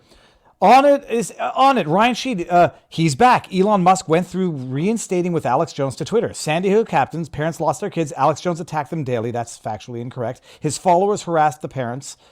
Some did. The court decided this factually incorrect. There was never any trial on the merits. It's amazing what people think they know. But it's not a coincidence that he was their first target. That was a sign that this was a deep state operation, not just a Democratic partisan operation, not just an anti-Trump operation, but a deep state operation. Because what was distinct about Alex Jones from any other group, from, say, the Daily Wire or the Federalist or Ben Shapiro or any of these other conservatives that might be disliked? He's the number one guy that's been critical of war operations, the surveillance state, biggest promoter on the right of Julian Assange, of Edward Snowden, biggest critic of Trump whenever he did foreign intervention or was thinking about it. The guy who outed, what Vault 7 outed about CIA plots years in advance. The guy who, as Tucker was talking about, was previewing 9/11 months before 9/11. His buddy that was doing the Lone Gunman show for connected to the X-Files predicted it almost to the script months in advance. So that's why when he was the target, it told you not only is this the template, this is a deep state operation. I mean, when I was his counsel, there was ties to Bill Gates coming after him. There was ties to Bezos coming after him. There was ties to George Soros targeting him. This was the deep state is the one running the censorship industry. The deep state is the one running the anti-Alex Jones lawfare. It doesn't get any more obvious than the deep state 51 intelligence officers coming out and saying that the Hunter Biden laptop story bears the earmarks or hallmarks of Russian disinformation. That whole story tells it. Basically, you got a kid trying to tell the world how sick his father is and the society he's had to inhabit. So sick that it's rotted out his own soul. And the system is terrified and paranoid that he's going to turn rat. And so all of this to cover up for Hunter has really been about shutting him up long enough that they can keep the old man in so that they can do their dirty business. But great lawsuit by Ken Paxton. Great job in that regard. And good by the Daily Wire and the Federal Society to join the case. And further exposure of the scale of deep state corruption in this context is critical to refurbishing real democracy. It's not the segue into the next one that I think you might be expecting, Robert, but while we're on Ken Paxton in Texas, can we jump to the abortion case? Because I'm genuinely curious to know what you think about it. Did you see who that judge was on that case? No. Who was it? Her name might have rang a bell. Who do you think didn't care about the law and was just saying, I hereby order the abortion to take place? I don't care what Texas law is. It was an Austin judge. Oh, no. I don't remember her name now, but Alex Jones is his judge? It was Alex Jones. I was like, as soon as I saw the headline, I was like, I bet that's Alex Jones. What's her name again? He's just the lunatic, corrupt hat to do that kind of thing. What's her name? Maya, whatever. Oh, she's the one who's like, who's yelling at Alex Jones? Yeah. Yes. Okay. So this is played my part of my video. Oh yeah, shots at me. It's like, hey, let me come in. I'll give you a real story. John. I almost fell off my chair because I forgot I'm not using a chair with a backing. I've used a new chair today and it actually feels better. And before, by the way, that was Pudge dragging her paralyzed behind around the studio, and she nearly pulled down the cables on the lighting. So that was the panic there. Speaking of freedom, Owen Shroyer was free this week. So congrats to him. I don't know about drinking 7 eggs. I'm not sure about that part, Owen. Have you ever? To see he's finally out. Thanks to a lot of people out there that sent him books, letters, prayed for him. Oh, that makes a difference because he got out earlier than he would have normally. He didn't spend the whole time in the hole like I think would have happened normally. Yeah. Worse things could have happened to him inside, but for all the political pressure, so that warden knew the world was watching. So credit to everybody out there for doing a difference, but glad to see Owen out and about. Have you ever drunk a raw egg in your life, Robert? Dear Lord, no. Now I'm thinking I've had quail eggs on top of beef that's tartare. Really good. Those are delicious. Now I'm thinking maybe I'll just go. I like boiled eggs. I like deviled eggs, but I'm not drinking no raw egg. Well, now I'm thinking I would never drink raw eggs, but I've had quail eggs on beef tartare, which many people might think is absolutely disgusting. That's really different. It's delicious. All right, so the Texas lawsuit is based on the Texas law that prohibits abortions after a certain date. I forget what it is. With limited exceptions. With limited exceptions, apparently one of which did not include the non-viability of the fetus. So this is where I'm not sure I know all the facts, and I did as much, reading as, not as much because I didn't do all of it. Apparently the exclusion did not include the non-viability of the fetus. And so this woman who's at, I want to say 23 or 24 weeks of pregnancy, discovers that her fetus suffers from to the extent the diagnosis is accurate, it's trisomy 18. It's I guess sort of a form of Down syndrome, although it's another type of syndrome. The baby's not going to be viable, apparently, according to the articles. I don't know if that's true according to the lawsuit. And the woman says, I want an abortion. They say you can't get one because of the law. Doesn't provide an exception for non-viability. Is it accepted fact in the case that the fetus would be non-viable and the woman's life was at risk? Is that? No, not the latter. Because all you have to show to get an abortion in Texas, after at any time, is that the abortion either presents an imminent risk of serious bodily harm, or substantial impairment of any substantial bodily function. So. There's a claim that there's no claim that having going through the pregnancy will endanger her. It's only that it might risk future pregnancies. Fertility, that's right. Okay. Fertility. That would be sufficient. My guess is there's some doctors that are not, there's one or two things happening. Either that's really true, but doctors are using it as a factually persuasive case to try to undermine the abortion laws in Texas. Because that could be the backstory. Or it's not really fully true. In other words, it's not something the doctor feels that if somebody investigated him, they would agree with that conclusion on. And so that's my suspicion is that it's the latter. These are Austin liberal judges who just want to eviscerate the abortion laws. Yes, but look, and I'm inclined to like Ken Paxton and agree with most of what he does. When I read the descriptions of this case, I'm like, if the fetus is going to be non-viable, I know some people... that would never be grounds, though. So everything's within the self-defense context. So the part of the abortion laws I agree with is the self-defense context. So self-defense is not whether the baby's alive or not. The self-defense is I, the mother, if I go through with the pregnancy, I'm in danger. And like I've argued with my conservative friends who oppose abortion at any time, but definitely in a later term of the pregnancy. And I was like, well, we allow people to defend themselves even against someone that's not culpable, right? Let's say someone's fallen asleep in a car and coming right at me, and the only way I can survive is to take their life. I'm legally allowed to do that. Their culpability is not a relevant factor legally. So all of that would be self-defense for the mother.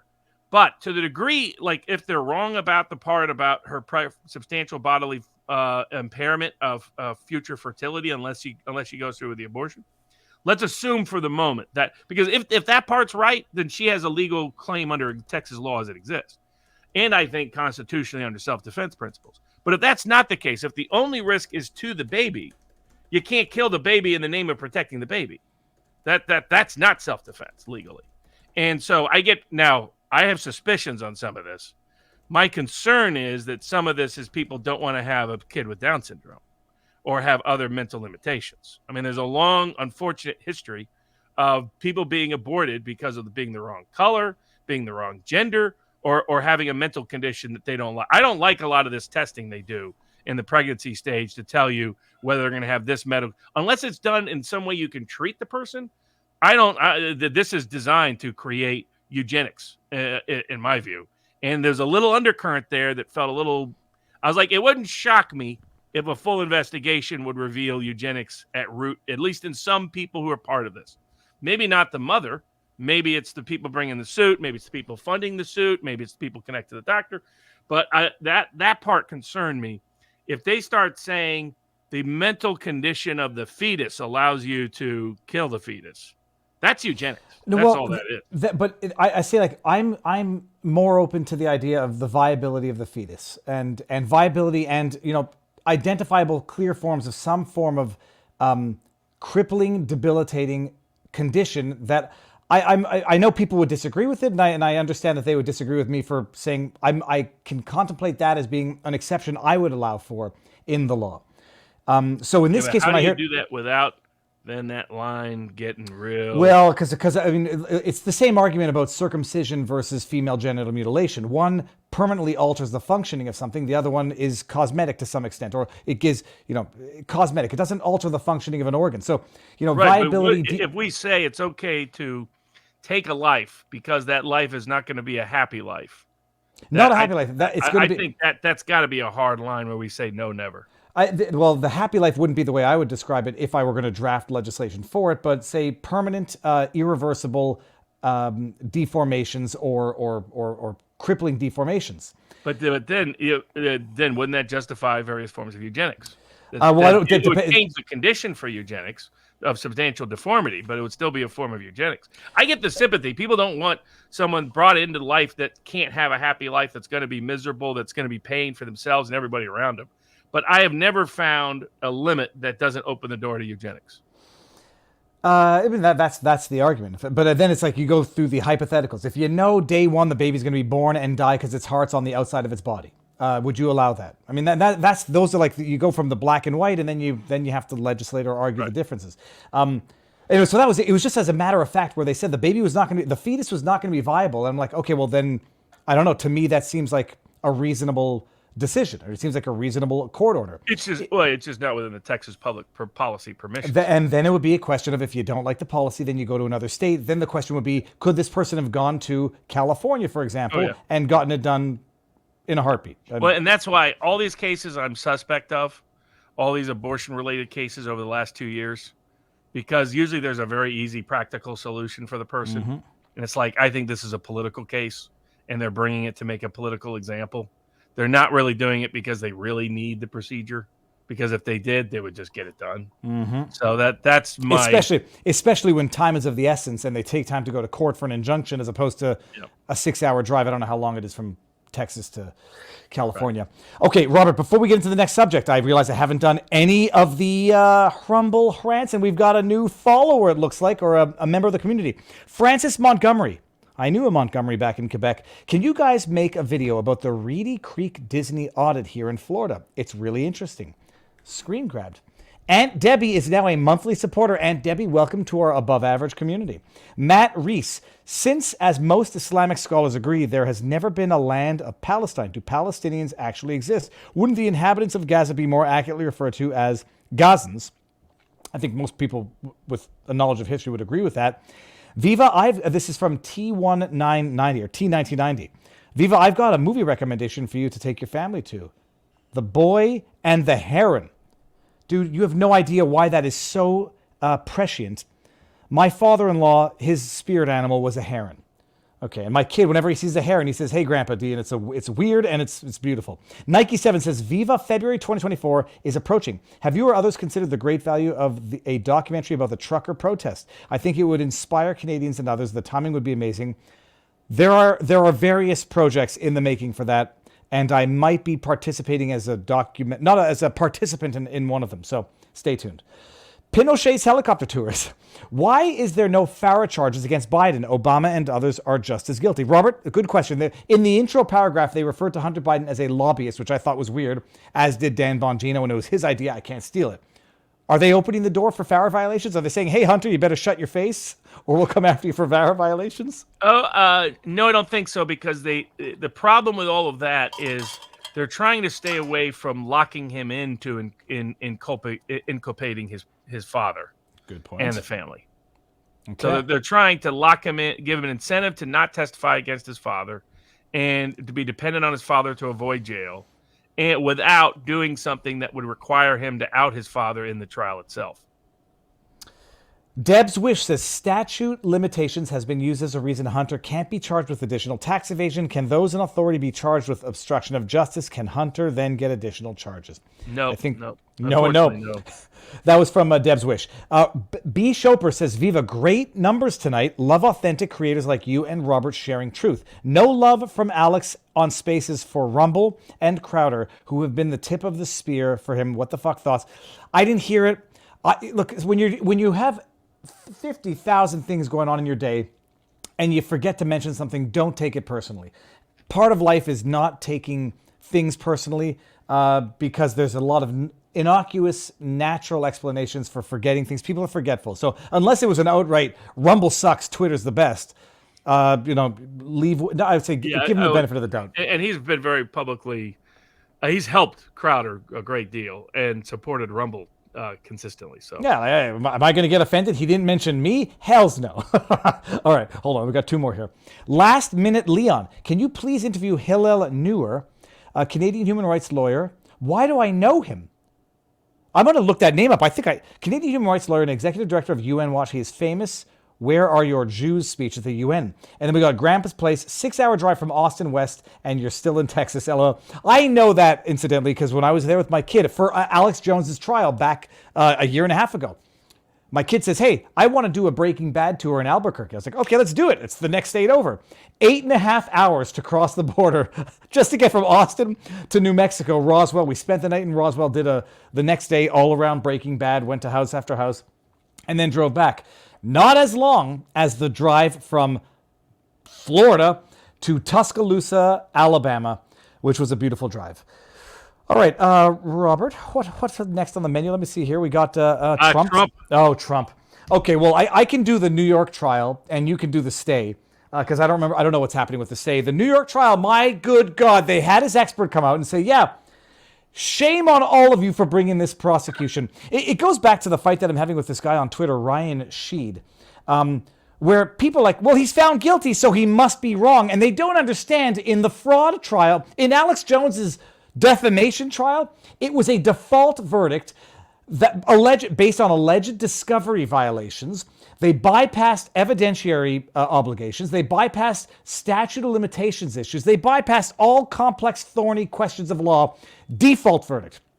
Engoron has followed suit of the witch judge in Austin and said, look, I skip all the hearing on the merits. I declare a summary judgment fraud of his evaluation of Mar-a-Lago. And then people say, well, he had a trial, so he must have been found guilty based on the facts. They did not have any meaningful trial on the fraud.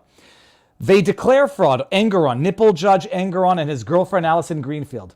They declare fraud on the evaluation and then proceed to 6 weeks more trial on what? The amount. And Trump's defense comes in and they basically say, this is all garbage. The Deutsche Bank came in and said, we would have extended him the loans even if we had halved his original self-evaluations or whatever, his own statements. We would have cut them in half, still given him the loan. We did our own due diligence. We're not idiots. We're the Deutsche Bank. We've worked with such clients as Jeffrey Epstein. We know what we're doing. Their expert, Trump's expert, came in and said, look, all of this, the mistakes on the square footage of the condo, big effing deal. It changes nothing. These are innocent mistakes to the extent that they're even mistakes. And then he tried to shame Judge Engoron and everyone for bringing this prosecution. The case is Alex Jones 2.0. It's a steaming pile of judicial dog crap. And then the only question is, where does it go from here? Robert, where does it go from here? Well, I think in the court of public opinion, anyone that had any degree of independence observing the trial would come to the conclusion that it's a complete crock. I mean, you have some leading experts, leading professors of finance, of banking, the bank itself, the insurance people themselves, the corporate executives themselves. They've all testified the same way, that in fact there was nothing fraudulent about this at all, that they don't even think it was false, that they don't think it was even exaggerated. In fact, the conclusion of one of his experts was, I would have gone higher on Mar-a-Lago, that Trump was actually underestimating its potential value, as can be witnessed now in the marketplace. That, Trump didn't even fully anticipate where that land value would go, and that he understated a lot of his real estate wealth, not exaggerated it. And so you have no fraud case at all. None. Zero, zilch, zunka, nada. And you got a corrupt partisan hack of a judge with his corrupt partisan staff, including his clerk, maybe writing his opinions for him, presiding over a show trial that is an embarrassment to show trials.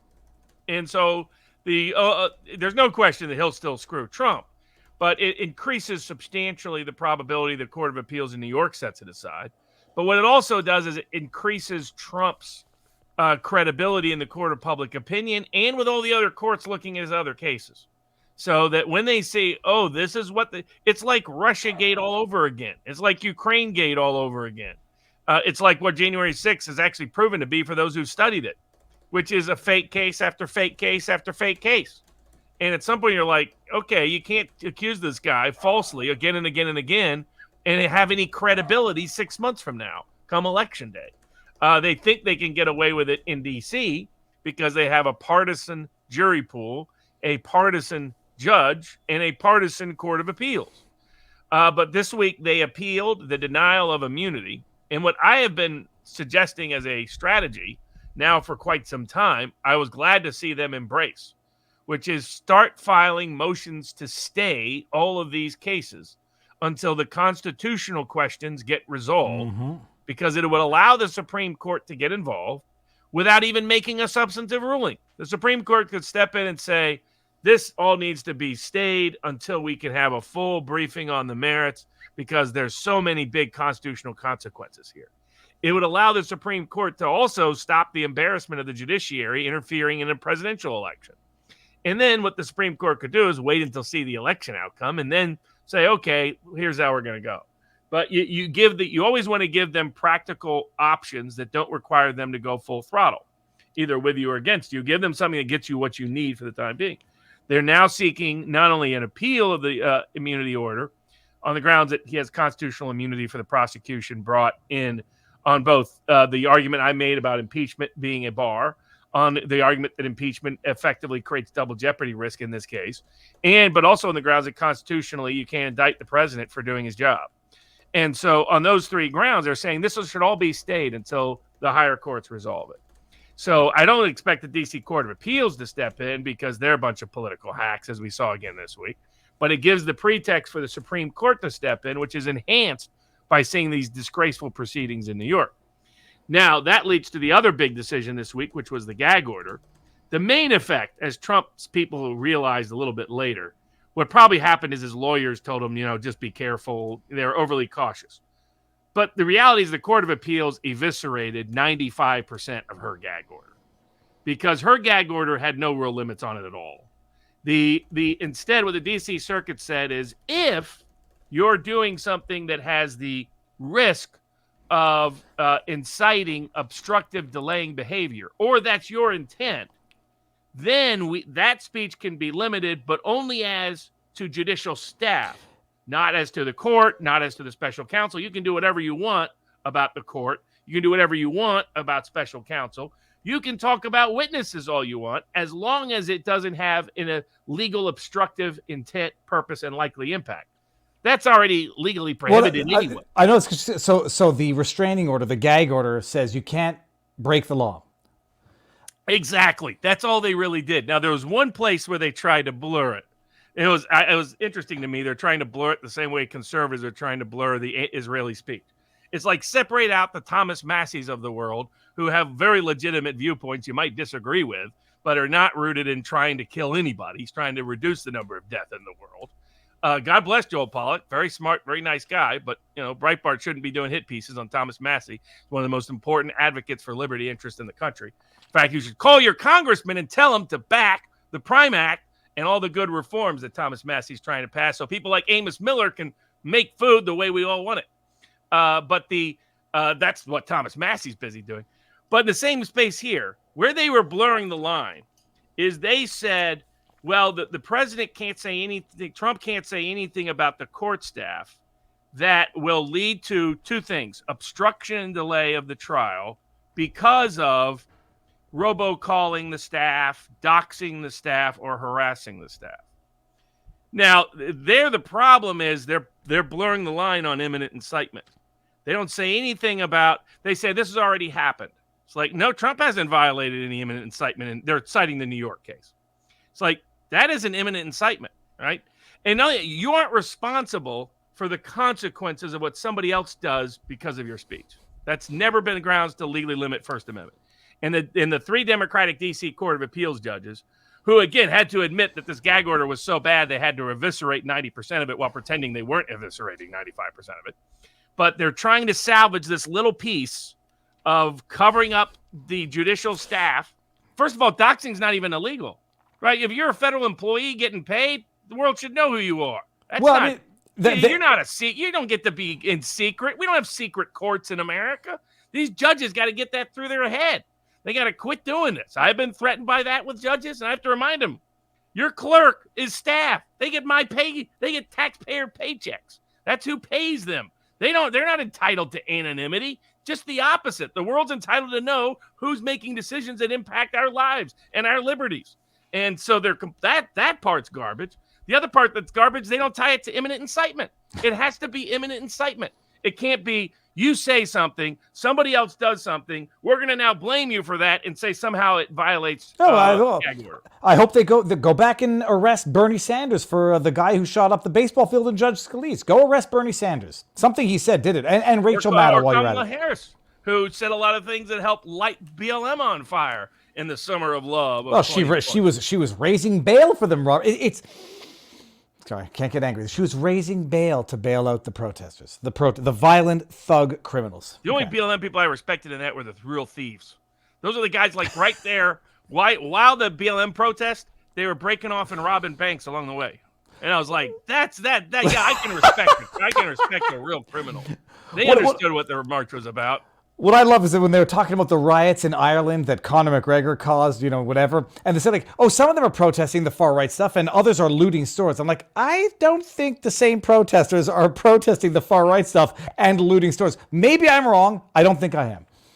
But the Court of Appeal has adjudicated on that, restricted it, and I knew that was the angle because the way the news frames it upholds most of the gag order. Knows when you see that, because that was the news.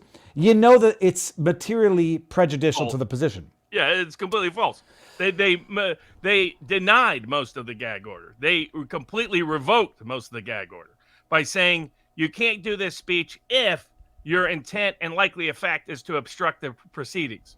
But by the way, this doesn't apply at all to the special counsel or to the court itself. Only applies to the court staff. And so you can't obstruct the proceeding. No duh.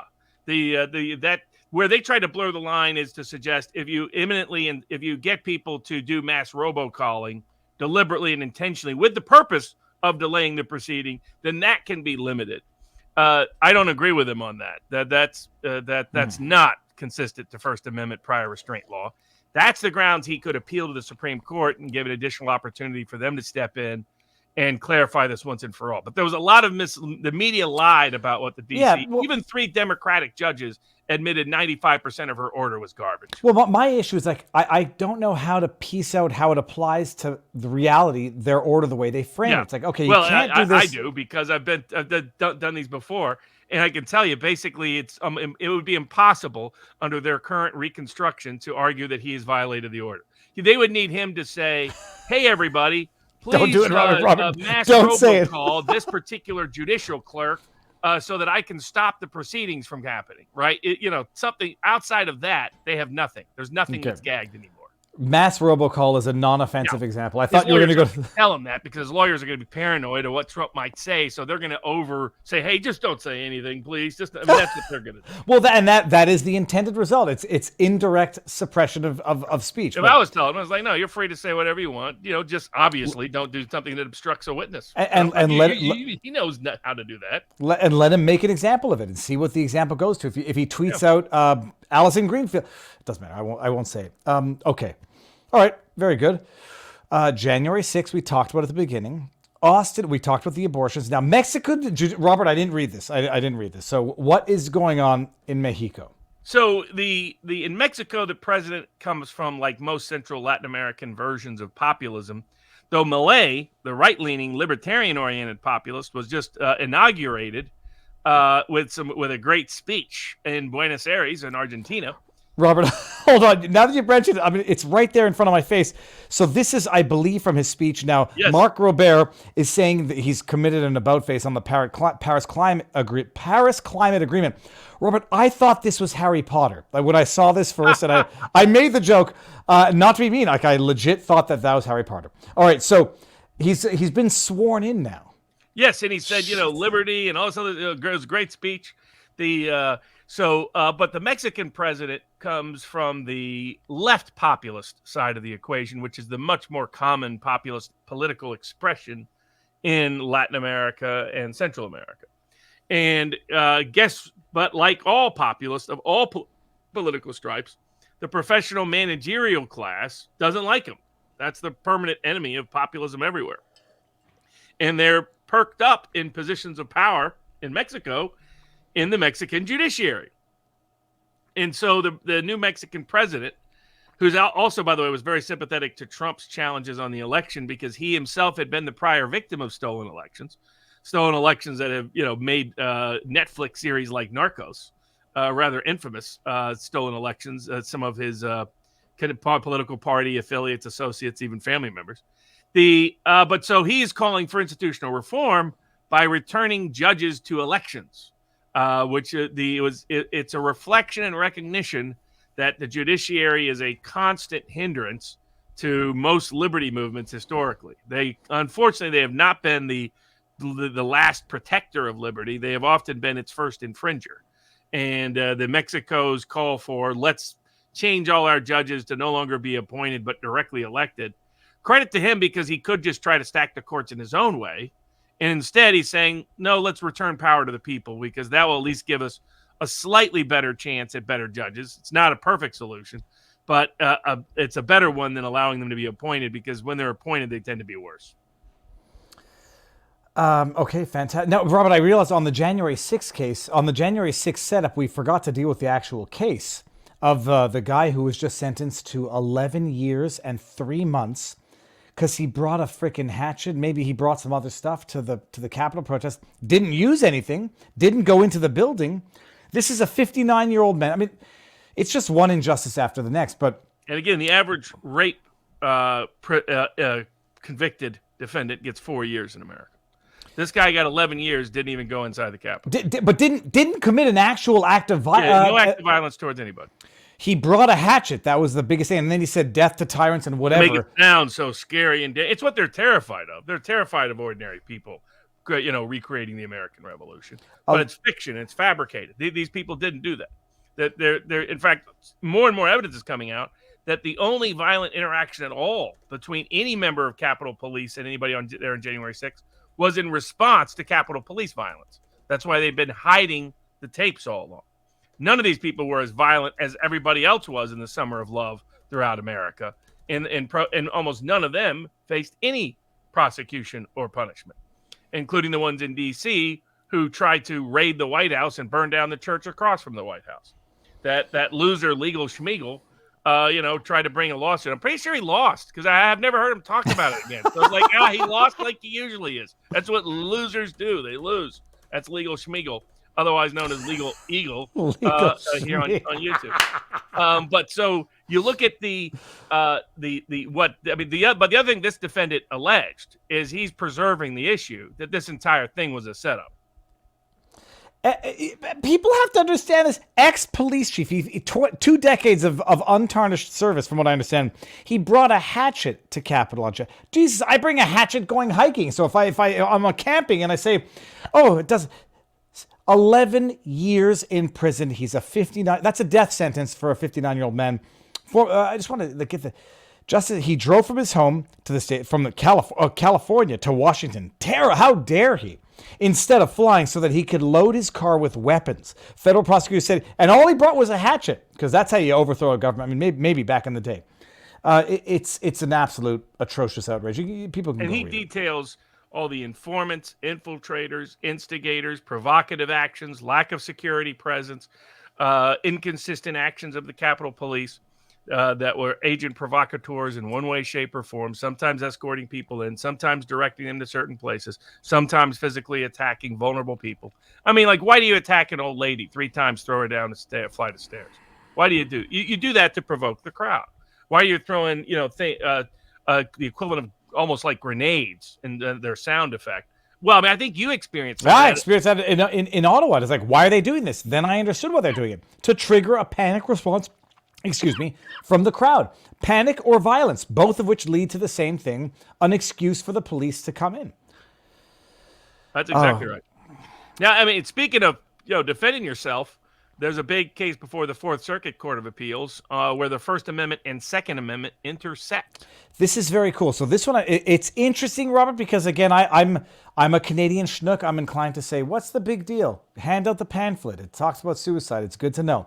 These are, what state are we in? Is it Maryland? It's not Maryland. It is Maryland. Okay. So Maryland gun dealers are allegedly, purportedly, based on some bylaw regulation, whatever it is, being required to hand out suicide prevention pamphlets prepared by the state, by the county, at the place where they dispense the selling of guns, because apparently there's a causal correlation between selling guns and suicide, more so, I guess, than vehicles and suicide with asphyxiation, more so than drugs and suicide, overdoses, more so than ropes and suicide. I mean, are you buying that rope to tow a car? Think about suicide prevention. Not to make light of it. The only question is whether or not this can be compelled. And so they say, hand out these flyers when you sell a gun, because people should be notified about the risk of suicide, as if they just in case they're buying the gun to off themselves. They say this is compelled speech. We don't have to do it. The retort argument is that you're a commerce. This is commercial speech. It's different than individual speech. You can be compelled to do it for public policy reasons.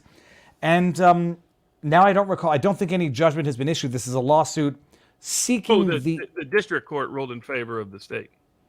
Well, I guess appeal to the Fourth Circuit. I guess I missed that. No, I did not miss that part. Okay, I'm sorry.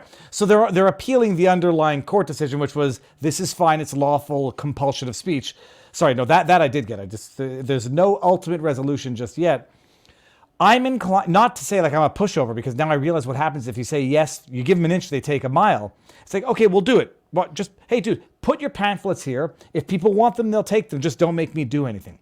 That still would be giving them an inch, for which they would take a yard, a mile of everything. I understand. This is like you're forcing only gun dealers, not any other enterprise, not any other business that might have more of a correlation to overdoses, deaths, killing yourselves. What's your take? Where do you think it goes? And does this go to the Supreme Court? Potentially, depending on what the Fourth Circuit decides, because it's a compelled speech case. And the state is not allowed to compel you to do speech unless they have compelling justification. And they admit they couldn't meet that. So instead, they pretended it was actually not really compelled speech, the judge. It was commercial advertising regulation, and compared it to a famous lawyer case about whether you can regulate lawyer advertising. And the lawyer advertising, they said, the Supreme Court, that it's commercial advertising, so you have a lot more restraint there. Now, by the way, people forget they still struck down a wide range of limitations that Supreme Courts were trying to impose on lawyers all across the country.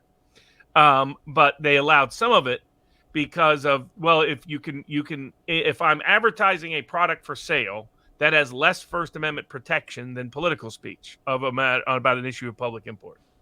The problem is forcing people to give out suicide prevention manuals when you sell your product You might as well do that at Burger King and McDonald's. By the way, you'll die if you keep buying this. That's not commercial advertising regulation. That's just coerced speech with a political message to undermine gun sales because they don't like it politically. Ironic, in Baltimore, it's not like you're restricting legal gun sales is really your problem. Most of the gun violence takes place Baltimore elsewhere is illegally purchased guns. When you buy your Metro Pass, they should make you worry about exactly a murder risk. When you decide to rent or live in Baltimore, they should give you. By the way, this is the equivalent of suicide in terms of your increased risk.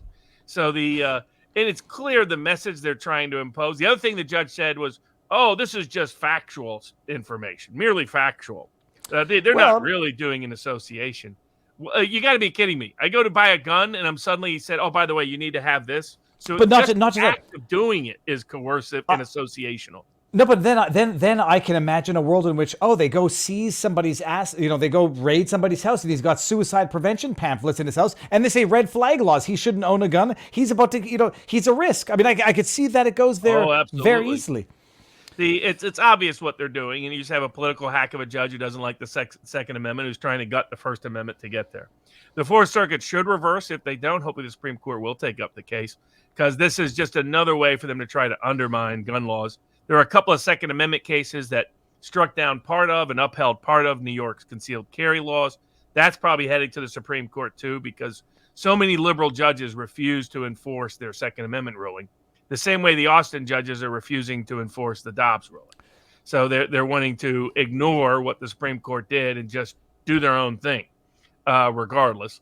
And that seems to me what's happening in the common theme in some of these cases. But what I found curious, or at least my question was in reading this, is there a distinction between commercial speech and individual speech to the extent that, on cigarettes, they make you affix a warning on the package and on that's the propane. Kind of thing you can do. If it's purely factual and it relates to the product, then you can limit how it's advertised.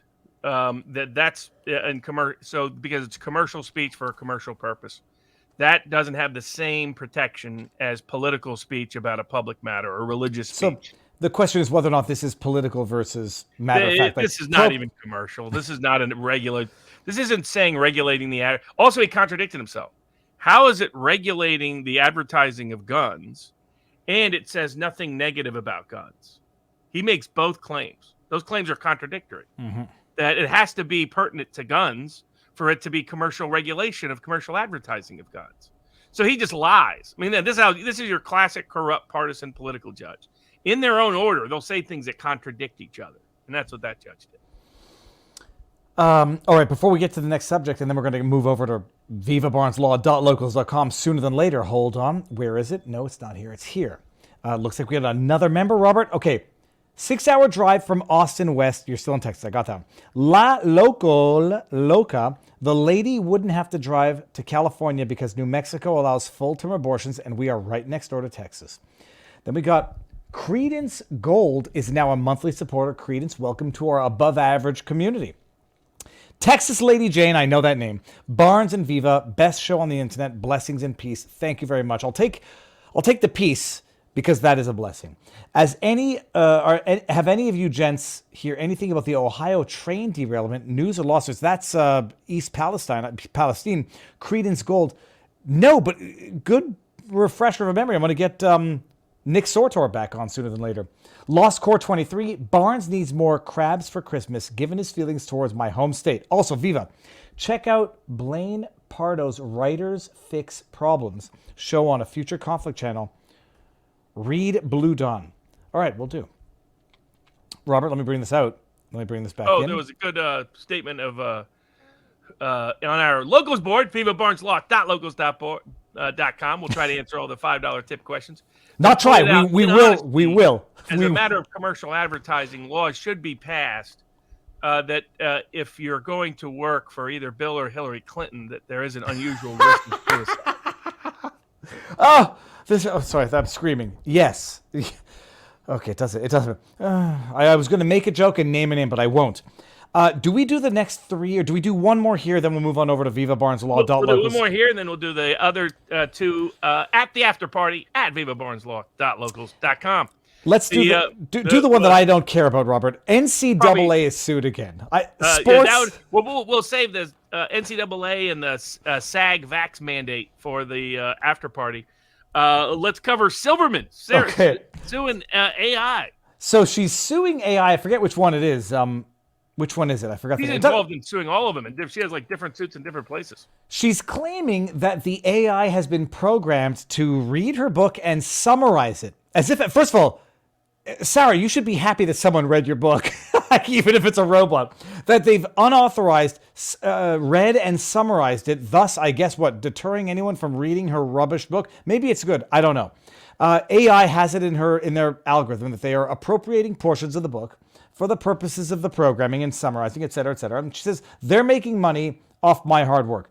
I'm sympathetic to that to some extent, but is she going to go after like book review clubs and Oprah Winfrey who read these books and then summarize them to the public as if that's potentially free advertising that she would have never otherwise gotten? This is the fundamental legal question of AI being programmed to aggregate the information of the internet and then provide a Google type search engine result for what is fill in the blank. I'm sympathetic, but I don't really care. If the book is good, people will read it, and a summary is going to be the advertising that she probably couldn't pay for. What's your take on the lawsuit and the chances of it going anywhere? So right now, all these suits are running into a brick wall judicially because the biggest part of their claim was not specific copyright infringement, but general copyright infringement. And it's to what you just described. It's the idea that AI itself is built on the incorporating all of this copyrighted material in anything it ever produces. So the question is that an act of copyright infringement? Or is it fair use, even if it is? And even without there being specific copyright infringement, such as, say, selling her book for free or for $1 or something like that. The courts are all saying it's not. The courts are wanting to protect AI is the reality here. They're saying that, I think politically, they've made the decision that unless you can prove specific copyright infringement, you don't have a copyright infringement claim. For example, hey, ChatGPT, give me a copy of her book. Oh, here it is. I found it on the internet. Right. Versus, give me a summary of her shitty book that no one's going to pay money to read. Give me a summary of X topic that might borrow from ideas in her book. Things like that. Now, I haven't tried out this Grok. Supposedly, if you have I guess I don't have the right level of membership, but apparently Grok is kind of more of a fun AI, the Elon Musk Twitter AI. I don't know if you've tried it yet. Apparently, you can roast yourself. I have never tried any AI. Period. Full stop. Back in the day when you sent GPT actually had a relatively fair description of me. Maybe they've changed that now, but as the initial description was like, "Hey, all right, this is actually hold on." So okay. I have not the fake Wikipedia one that people keep messing around with. I've never done it. What does ChatGPT have to say about me? I don't care because you should. You look at Beaver Fry. It'll probably now say famous right-wing extremist. But maybe it'll be honest. Maybe it'll be independent, impartial. But the idea that they program it to do something, can you be held responsible for the consequences of the program? Now are saying no. So they're saying now the other thing is AI. Nothing AI produces is itself copyrightable. That's why you're seeing all these memes now and other images on YouTube creator videos that are really good. Better Bachelor uses like 100 of these that are like eye catching. Like, I wonder what that is. But he's using AI. So because AI, nobody can make a copyright strike claim. So so there's that aspect of it. But then the question is, okay, what if what produced that was a bunch of stolen copyright material? And what the courts are saying, it doesn't matter. Unless what they put out there is stolen, specifically infringes your copyright. The fact that what they put out there might have borrowed from yours originally doesn't matter. Too disconnected. And then they're saying copyright laws preempt all the other state laws, like unjust enrichment, etc. So it looks like AI is mostly going to be able to legally stand without being successfully sued for copyright infringement. Well, I've got a children's book that I want to use AI to generate the images for, and I might still do it. Doesn't your wife have a book, kids book? She did. It's called, I don't have it here. It's a brain book. I'll share it with the community. Again, we should. It's a coloring book.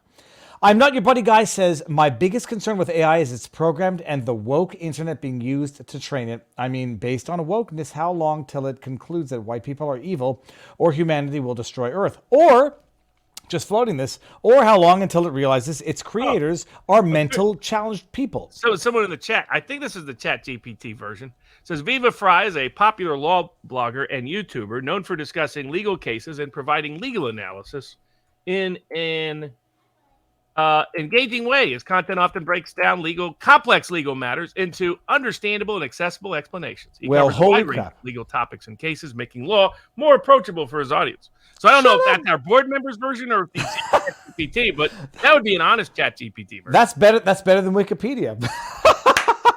Amazing. Okay, Robert, what we're going to do now, we're going to go over to vivabarneslaw.locals.com, two remaining topics, and then, hold on one second, let me just get this here, link there, and the after party. So, Robert, what do you have on the menu for this week, professionally, social media-wise?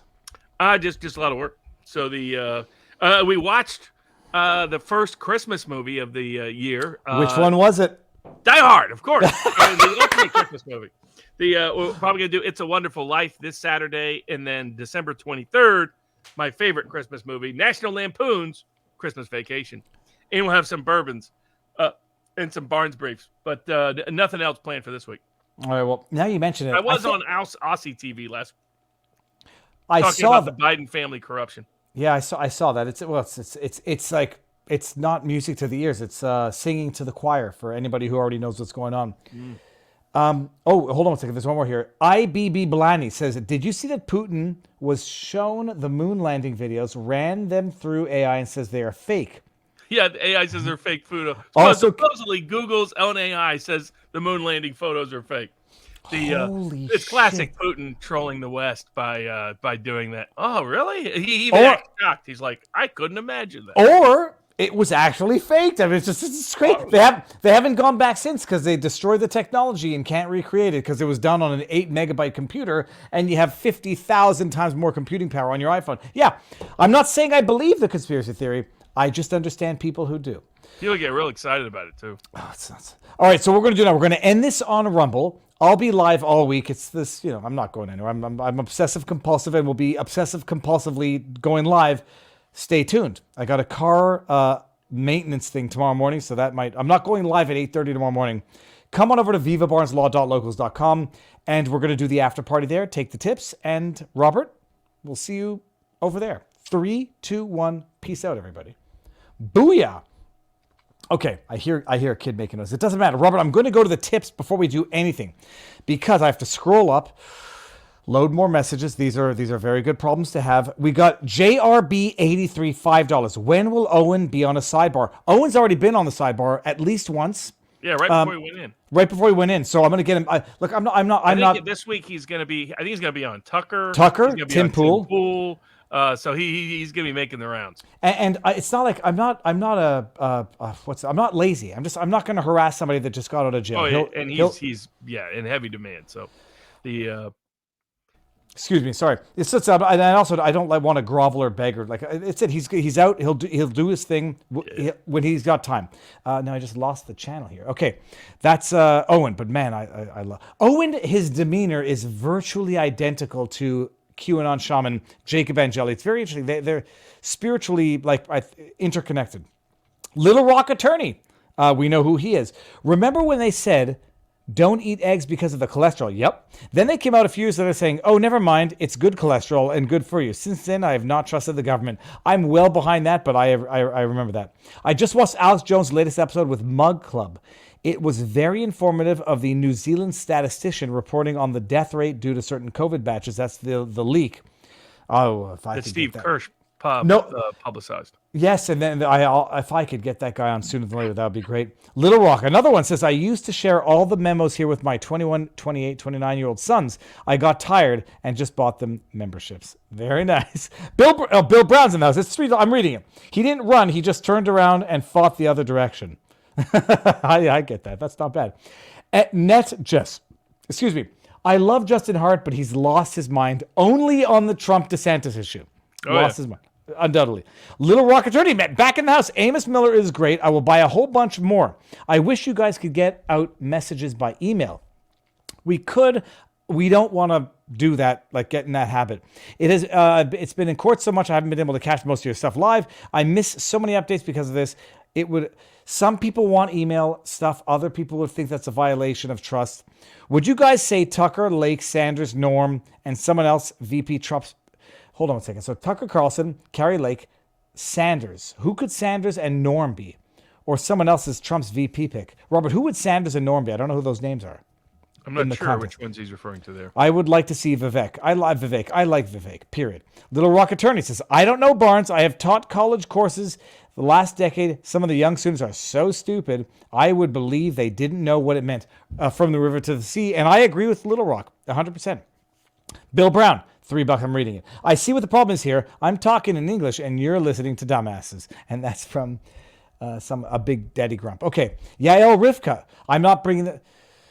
Yeah, this is what From the River to the Sea looks like. I know what those images are. And you're right. The only question is just, you're dealing with people, Yael, and this is not a lecture and I'm not trying to be holier than thou, period. There's a lot of people in America who are dealing with outlets that they don't even believe what happened on October 7th even happened, let alone understanding what From the River to the Sea means. And so the question is, for calls to genocide, should that qualify for the schnook, whomever says From the River to the Sea, Palestine shall be free, and they think it's Che Guevara on a shirt, and that's a real next step. Che Guevara on a shirt, is that a call for genocide? Is that a call for homophobic murdering? Whatever. I can't see that. I saw those images and I know them. Little Rock Attorney, man, dude, I hope you know what you're doing, Little Rock. Robert, I now have my practice pending in Tennessee. They are telling me up to 18 months to approve my license. Why is Tennessee so far behind? I'm trying to move outside Nashville. That is about halfway between my in-laws in Morristown, Tennessee, and my grandchildren in Little Rock, Arkansas. Freddie K, $5 says Sheila Jackson Lee lost mayor run in Houston. Heartbreaking. Yeah, lols. Yeah. Sheila Jackson. Okay. Wasn't she the one that told people the wrong day to vote for her own election? I don't know. I gotta go check that. I don't know who that is, but Congresswoman from Texas, big Pelosi back. Humble Man says, with the momentum of the cases against Trump seemingly going into Trump's direction, do you think Biden will label all the prosecutions against Trump and Hunter political, pardon everyone, and try to change the direction of the film narrative? I've said from day one he plans to ultimately use the Trump indictments to pardon his own family. I confirm Barnes has said that from day one because I remember him saying it and I remember not understanding it, and now I do. Yeah. Amanda Dawn, where can I find your Trump 2020 Georgia election lawsuit? If it's on Locals playlist? Barnes answered that. Pam Walker, Robert, could you repeat the sources that Alex says he uses? I replayed a number of times that I couldn't catch. Oh, sure. Okay. I mean, a lot of it's you just listen to what they say. It's like what they don't do in the pro-Palestinian crowd, the Scott Hortons of the world. They don't listen to what the Palestinians say and what they write, right? It's not like Hamas's constitution's all that complicated. You know what I mean? It's, we will kill all the Jews. That's basically it in a quick summary. So but what Jones has always read is these think tanks, these foundations, these that put out white papers. Yep. So your Council for Foreign Relations, your Bill Gates Foundation. He tracks what they themselves say, what George Soros says in interviews, but also what the Open Society Foundation prints and publishes. And he just puts it together. He's like, oh, they're doing this with this with this. Oh, that means it's probably going to go here. That's been Joe. He's said forever. I remember I was talking to him once. I'd come across this old documentary I totally forgot that the government made that was like how to do a coup in a foreign country from like the 1960s. And I was like, am I actually watching? Is this a Pentagon thing? Then it was a Pentagon thing. And I start mentioning it. Jones starts quoting it back to me. I mean, so he just is extremely well versed in original source material of what these people themselves have said their plans and thoughts are. I had never heard the term white papers and still starting to do what we've been doing, Robert. Like that's where I realized they lay it out. It's like they don't really hide it. I mean, it's not like Klaus Schwab is he's telling everybody, like he was complaining about Malay's election. These people believe in liberty. This is disgusting. Yeah, he goes on and on about it. All right, we got Little Rock again, man. I hope you know what you're doing. I say set some limits on abortions, say 8, 12, 18 weeks, and then we can discuss stuff Viva is talking about until they and do I think away. it's a legitimate complaint too on the pro-life side. No, And they say, look, at some point when you're deciding in the third term to get an abortion, shouldn't you have decided earlier if that risk was knowable before then? yes, and where I'm sensitive to the issue about eugenics as an argument. It's self-defense is still self-defense, is my argument. Yes, but on but that side, I think that always. But yeah, I just don't. Because also you know some of these people, right? They're not. Some of them are sincerely don't want a life coming in that can't survive. That's only going to be miserable. Some of them are doing this testing because they don't want a kid that doesn't look a certain way, have certain issues. That's where the slippery slope ruins everything. Where I could understand why would anyone need. That's the case with this lady. Why were they running all these tests? Was it really to make sure it's safety? I'm suspicious with people that run these kind of tests. Well, but the idea that she could go to New Mexico and get it done, but let's make precedent out of it. Right, exactly. Is interesting. Let's establish legal precedent so we can kill the people we want to kill. That's how I read the case, quite frankly. I didn't read it. I got the political ploy of making it sympathy, but I was like, that's what this doesn't add up. If this is your real fear, you won't be able to ever get pregnant again. You're going to get the abortion in New Mexico the next day. That's fair enough. F. Sterling 91. Viva, consider physical therapy for your back. Depending on what causes the sciatica and its severity, physical therapy could make... I believe physical therapy is for the weak. I believe any form of stretching is for the weak. It's my own personal mental issue. You know who's right, by the way, about all these eugenicists was the great Uncle Earl Long. A.J. Liebling wrote a great book about Earl Long. The movie Blaze is loosely about him. Earl had some fondness for a lady who liked to dance, let's say. But the Uncle Earl was one of the great all-time favorite populist politicians of mine. But he used to say it bluntly. He goes, if you give these people all the power, then who they're going to come after next? They're coming after the retards. They're coming for the retards. That's how he put it. It's like I was old school. You can just say it like it is.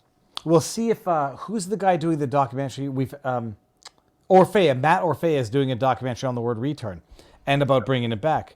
I'm my own family said I shouldn't use that phrase. I was like, okay, I'll try not to use the word retard. I grew up in the 90s. Those like people used to say that's retarded. What they meant was dumb, crazy. They weren't like actually attacking. No, but Robert, mentally limited. No, but it literally meant what it meant is it's slow and it's behind the curve and it's in it. Oh no, hold on. She says it's critical you find a good therapist, though. There may be some on the board who can make recommendations. Steer away from surgical. I'm not getting surgery. I'll live in pain. Surgery can help, but yeah, the outside should never meet the inside. The sooner you do it, the better. Okay, thank you. Remember that for future surgery. Why I declined the surgery? The inside should not meet the inside. Outside. Should never meet that was my uncle who said that to me. Wisdom. I'll tell you about some stuff afterwards. Viva, what about your two dogs? We love them, but their lives are limited and some can't have a good life. Don't abort the dogs, man.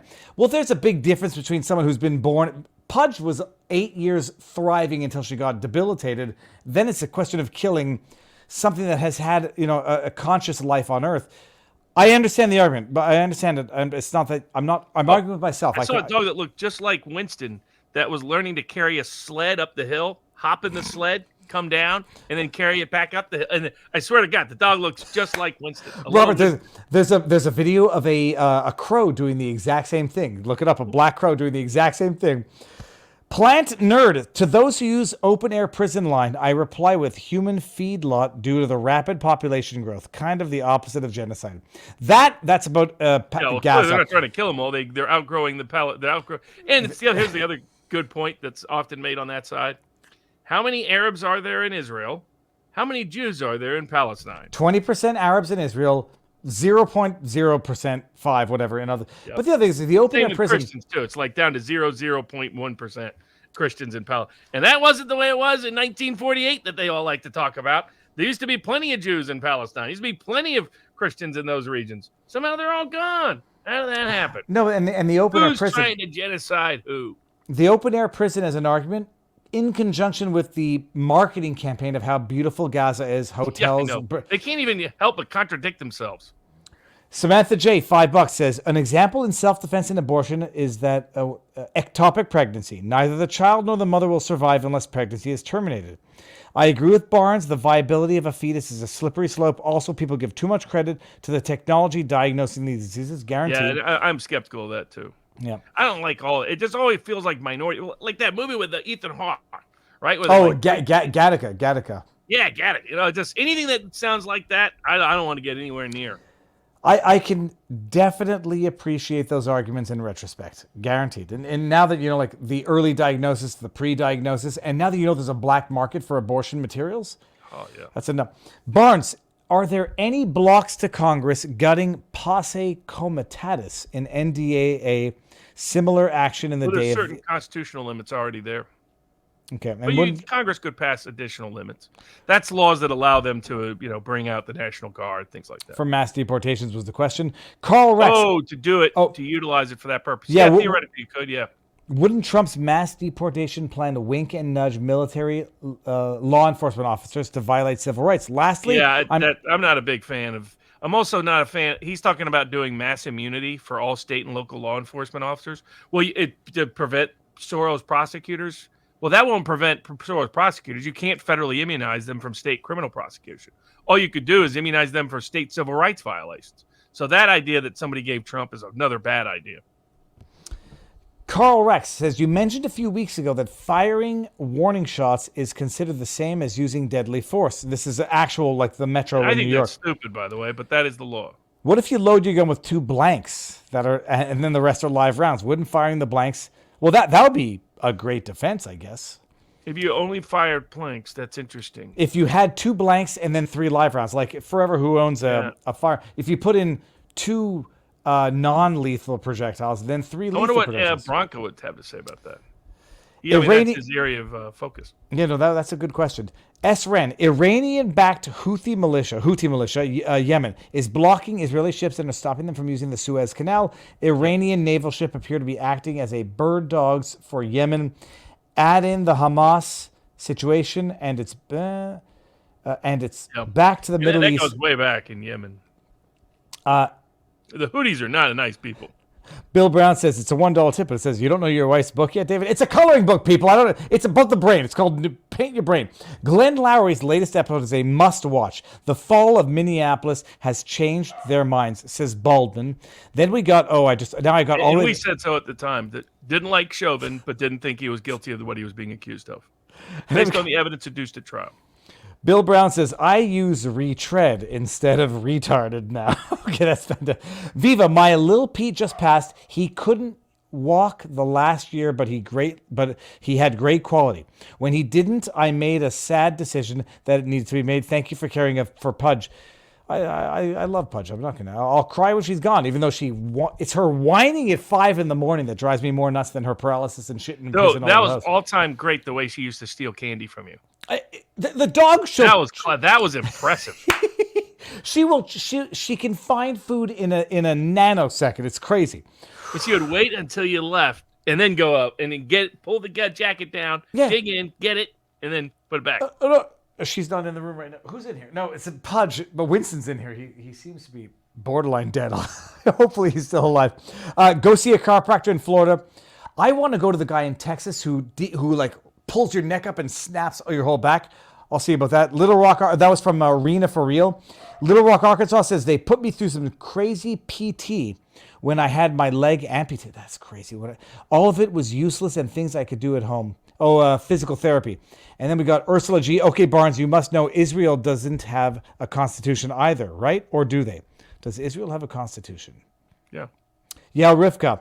When they chant to Israel's constitution doesn't say we're here to kill all the Palestinians, like the Hamas constitution says about Israelis. Yeah, El Rivka says when they chant for globalize the Intifada, they ought to meet the Israelis who lost family and friends in the suicide bombs. They obviously don't know what the heck. No, those lefty commies, that's just idiot talk. But that's the Antifa side of that equation, right? They want to threaten and intimidate. It's old black shirts, brown shirts, red shirts, street theater of the 1920s, 1930s Europe all over again. The goal is to intimidate the other side into shutting up. But they also don't appreciate that a lot of non-Israeli, non-Jews, Arabs, Palestinians, and Thai, and in, a lot of people Well, I are always killed. love when they say the Palestinian cause has nothing to do with Jews. That's one of the latest excuses. Glenn Greenwald had, Norman Finkelstein was trying to say that. Glenn Greenwald had somebody on saying that.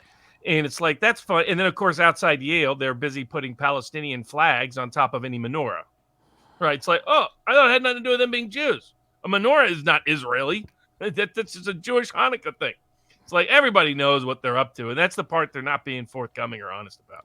While people on the right should be careful not to misuse it as an opportunity to censor legitimate. Like I said, if you're attacking Thomas Massey, you've lost the script. Rocky Roads Cola, $20 says, I keep saying I'm going to email you, Viva. I hope this is the week. Have you ever met Mike Benz on Sidebar? Have you ever had Mike Benz? Any thoughts about him? From what I've heard, so great. I don't know who it is, so I can't even. I only know a little bit about him. All right, and we got Ursula G. Do you really believe the moon landing was real? Come on, Barnes. Maybe they went to the moon, but those videos were obviously faked. Debbie O. I've heard good explanations as to why they're not fake. Yeah, that I find a little more compelling than the critics.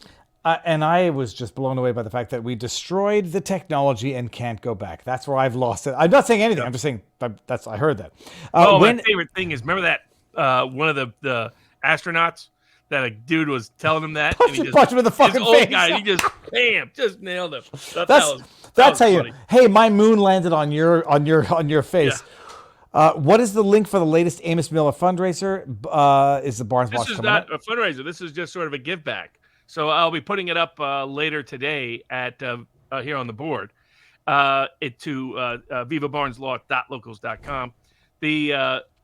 They'll give a link. It's a discount. It's going to be a bunch of meat product that's actually it's not a fundraiser. It's just a discount for people who want to get access to it. It's his way of giving back to everybody for helping out.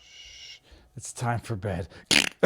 Hold on. I'm going to read. The kid came in. Did he like Alabama? Did you like Alabama? Yeah. What was your favorite part of Alabama? There's gold in this. I got that in Texas. Get that out of here. Okay. Hold on. Viva Barnes, AI co-founder here. I had both Viva Bot and Barnes Bot built with your specific personalities based on character profiles found online. Scary stuff. And they can analyze full legal cases and documents in your voices. See, dude, I'm gonna go ahead and probably contact you so that they can create content so that I don't have to sit there editing on my iPhone in a car. That's from Encryptus. And now I see a naked picture of me. It's beautiful. I mean, I think I look better than naked. I'm sorry, this is so gross. Hold on, let me just go save that and send it to my wife. Save link as. Okay, done. That's from Finboy Slick. Dude, that's gross. Any plans of attending a celebration of the 250th anniversary of the Boston Tea Party on the 5th? That's from Sec808. Thanks for the movie night, Robert. It was great. From Rags. Joe Biden wants to ban Christian families from adopting children of foster care. That's from S9 Payne. Glenn Lowry's lady. Okay, fine. I think we're done. I think we're caught up. Robert, the two cases briefly. NCAA, they put limits on how players can transfer in what's called the transfer portal. Explain what it means. Why there would be a 1-year restriction if a student transfers from one university to the other. What's the rationale behind that? All of this was supposedly there was no competitive athletics or commercial activity taking place. That this was being done in exchange for a scholarship, so they could engage in monopolistic practices. That's what the Supreme Court has said. No, really, they can't. And the court started limiting their ability to monetize. The reality is, these players people come to watch them for their performance and their talent, and their name, image, and likeness is used by the university to enrich the university and to help sports that nobody wants to watch play, like most women's sports. I was going to say. That's really what it's redistribution. It's from poor working class kids to rich kids, because a lot of the sports are things like lacrosse and whatnot. I get it, people like it, whatever. Golf, college golf, come on. And then, like I said, almost any women's sports. Some women's volleyball has its benefits, but not most of the sports. But so you look at the dynamic. So they have all these rules, and the courts have been cutting them away. And the last set of rules they have allows a player to just transfer, but they put limits on when they can transfer, how often they can transfer, where they can transfer. And the problem is that's basically antitrust collusive behavior. But what's the rationale? What's the justification to say if you go from, I don't know, U of Penn to Harvard, to go from, I don't know, whatever the sports are? What's the rationale for the restriction? I don't even understand it. They're really, it's to protect the university's investment in that player.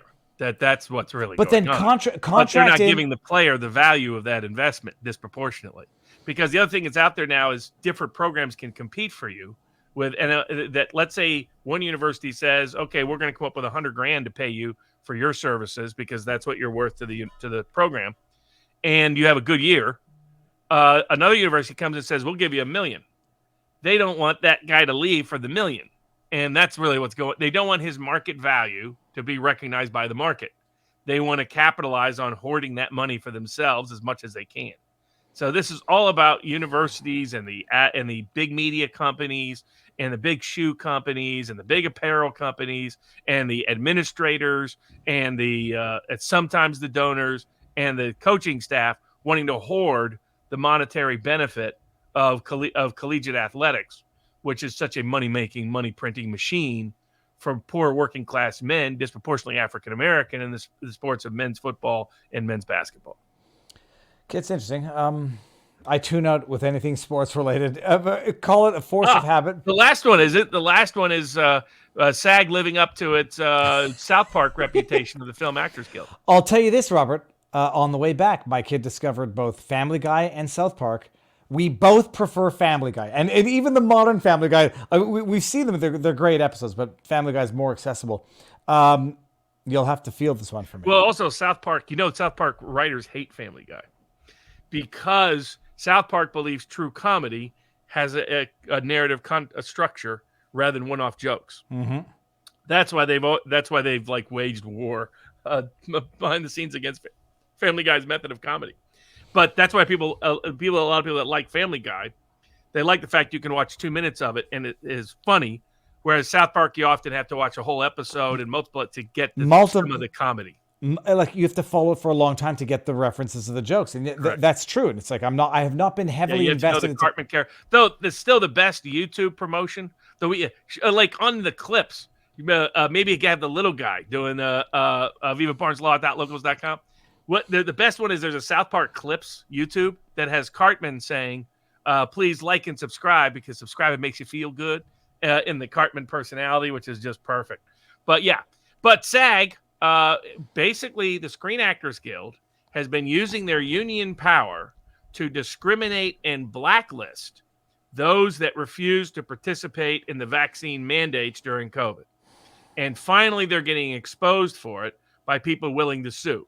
Because the person's been so blacklisted that there's now no deterrent. The only deterrent to a lot of people suing was they thought the blacklist would get worse. Mm-hmm. And now they're like, well, it's gotten as bad as it can get, so I'm going to expose all this.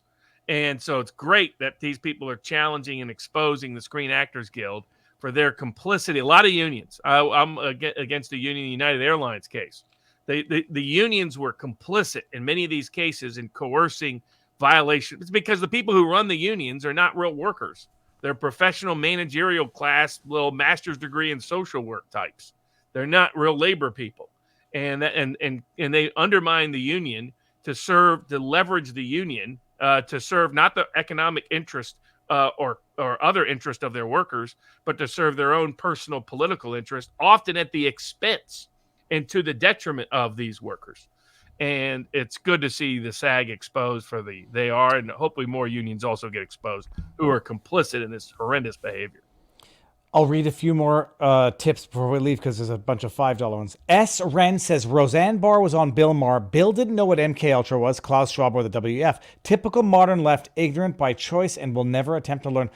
I saw that. I thought Bill Maher was faking it, like it was a shtick for the joke. Until proof to the contrary, I don't think even Bill Maher can be that stupid, but maybe I'm just giving him too much credit. Beavis Wallace, $20 says, thank you, Barnes. Amos Miller, beef and bacon are wonderful. Barnes gives great advice. Viva. Has Barnes ever been given your bad advice? Funny story, please. No, Barnes is smart enough to never take Viva's bad advice, in as much as I ever have given any.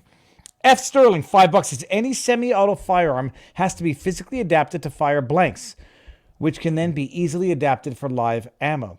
Yeah, the question though would be if you have loaded your active firearm with blanks, and not like Alec Baldwin blanks, and then you fire 2 blanks and they thought it was real. There's a number of other crimes I guess you could be charged with, but one of which would not be assault with a deadly weapon because it was never deadly in the first place. Jack Hudler, $5. A firearm is used to stop a threat, not make a point. Never fire warning shots. G. Pumakis. Is this going anywhere? Dr. Rand Paul to force U.S. Senate vote on war powers resolution concerning U.S. troops in Syria. And that's it, Robert. You know what? Whenever I hear that part about the warning shots, I always think of that line from that movie where the guy shows his gun. He's like, yeah. And the other guy already has his gun out, and he goes, you must be one of those super fast people, I guess, right? And the guy goes, because, I mean, you do the warning shot because sometimes showing them that you have a gun doesn't work. That's interesting. But even firing a warning shot will still be brandishing a firearm. It's still a crime. It might not be. I don't think it should be. I think Robert, we should always have the same intentionality, unless you intend to cause the person's harm, or have a reasonable or reckless disregard of a known conscious risk of the harm. It shouldn't be a crime. We shouldn't carve out special exceptions just because a gun is used and redefine intent. we've done good tonight, Robert. Let's see what else. So this week, no specific plans. I shall be live daily as typical. Robert, white pill. We've got so many. I don't even know where to go with it. But just end us with a white pill, and then we're gonna end the stream. Owen Shroyer's out of prison, and Alex Jones back on X. Those are two big wins against the deep state. Alex Jones was not necessarily determinate, but certainly pivotal. Think about the crap we took for backing him during all of that. And now everybody, even Elon Musk is coming around. Tell me, Tucker Carlson publicly coming around. Other people coming around. That a lot of people who were during a lot of that have now come around because we were right about that case and we're right about him. That's the white pill, people. That we're going to end it on that. Everybody go and enjoy the night. I will see you all next week. Robert, stick around. We'll say our proper goodbyes. Everyone else,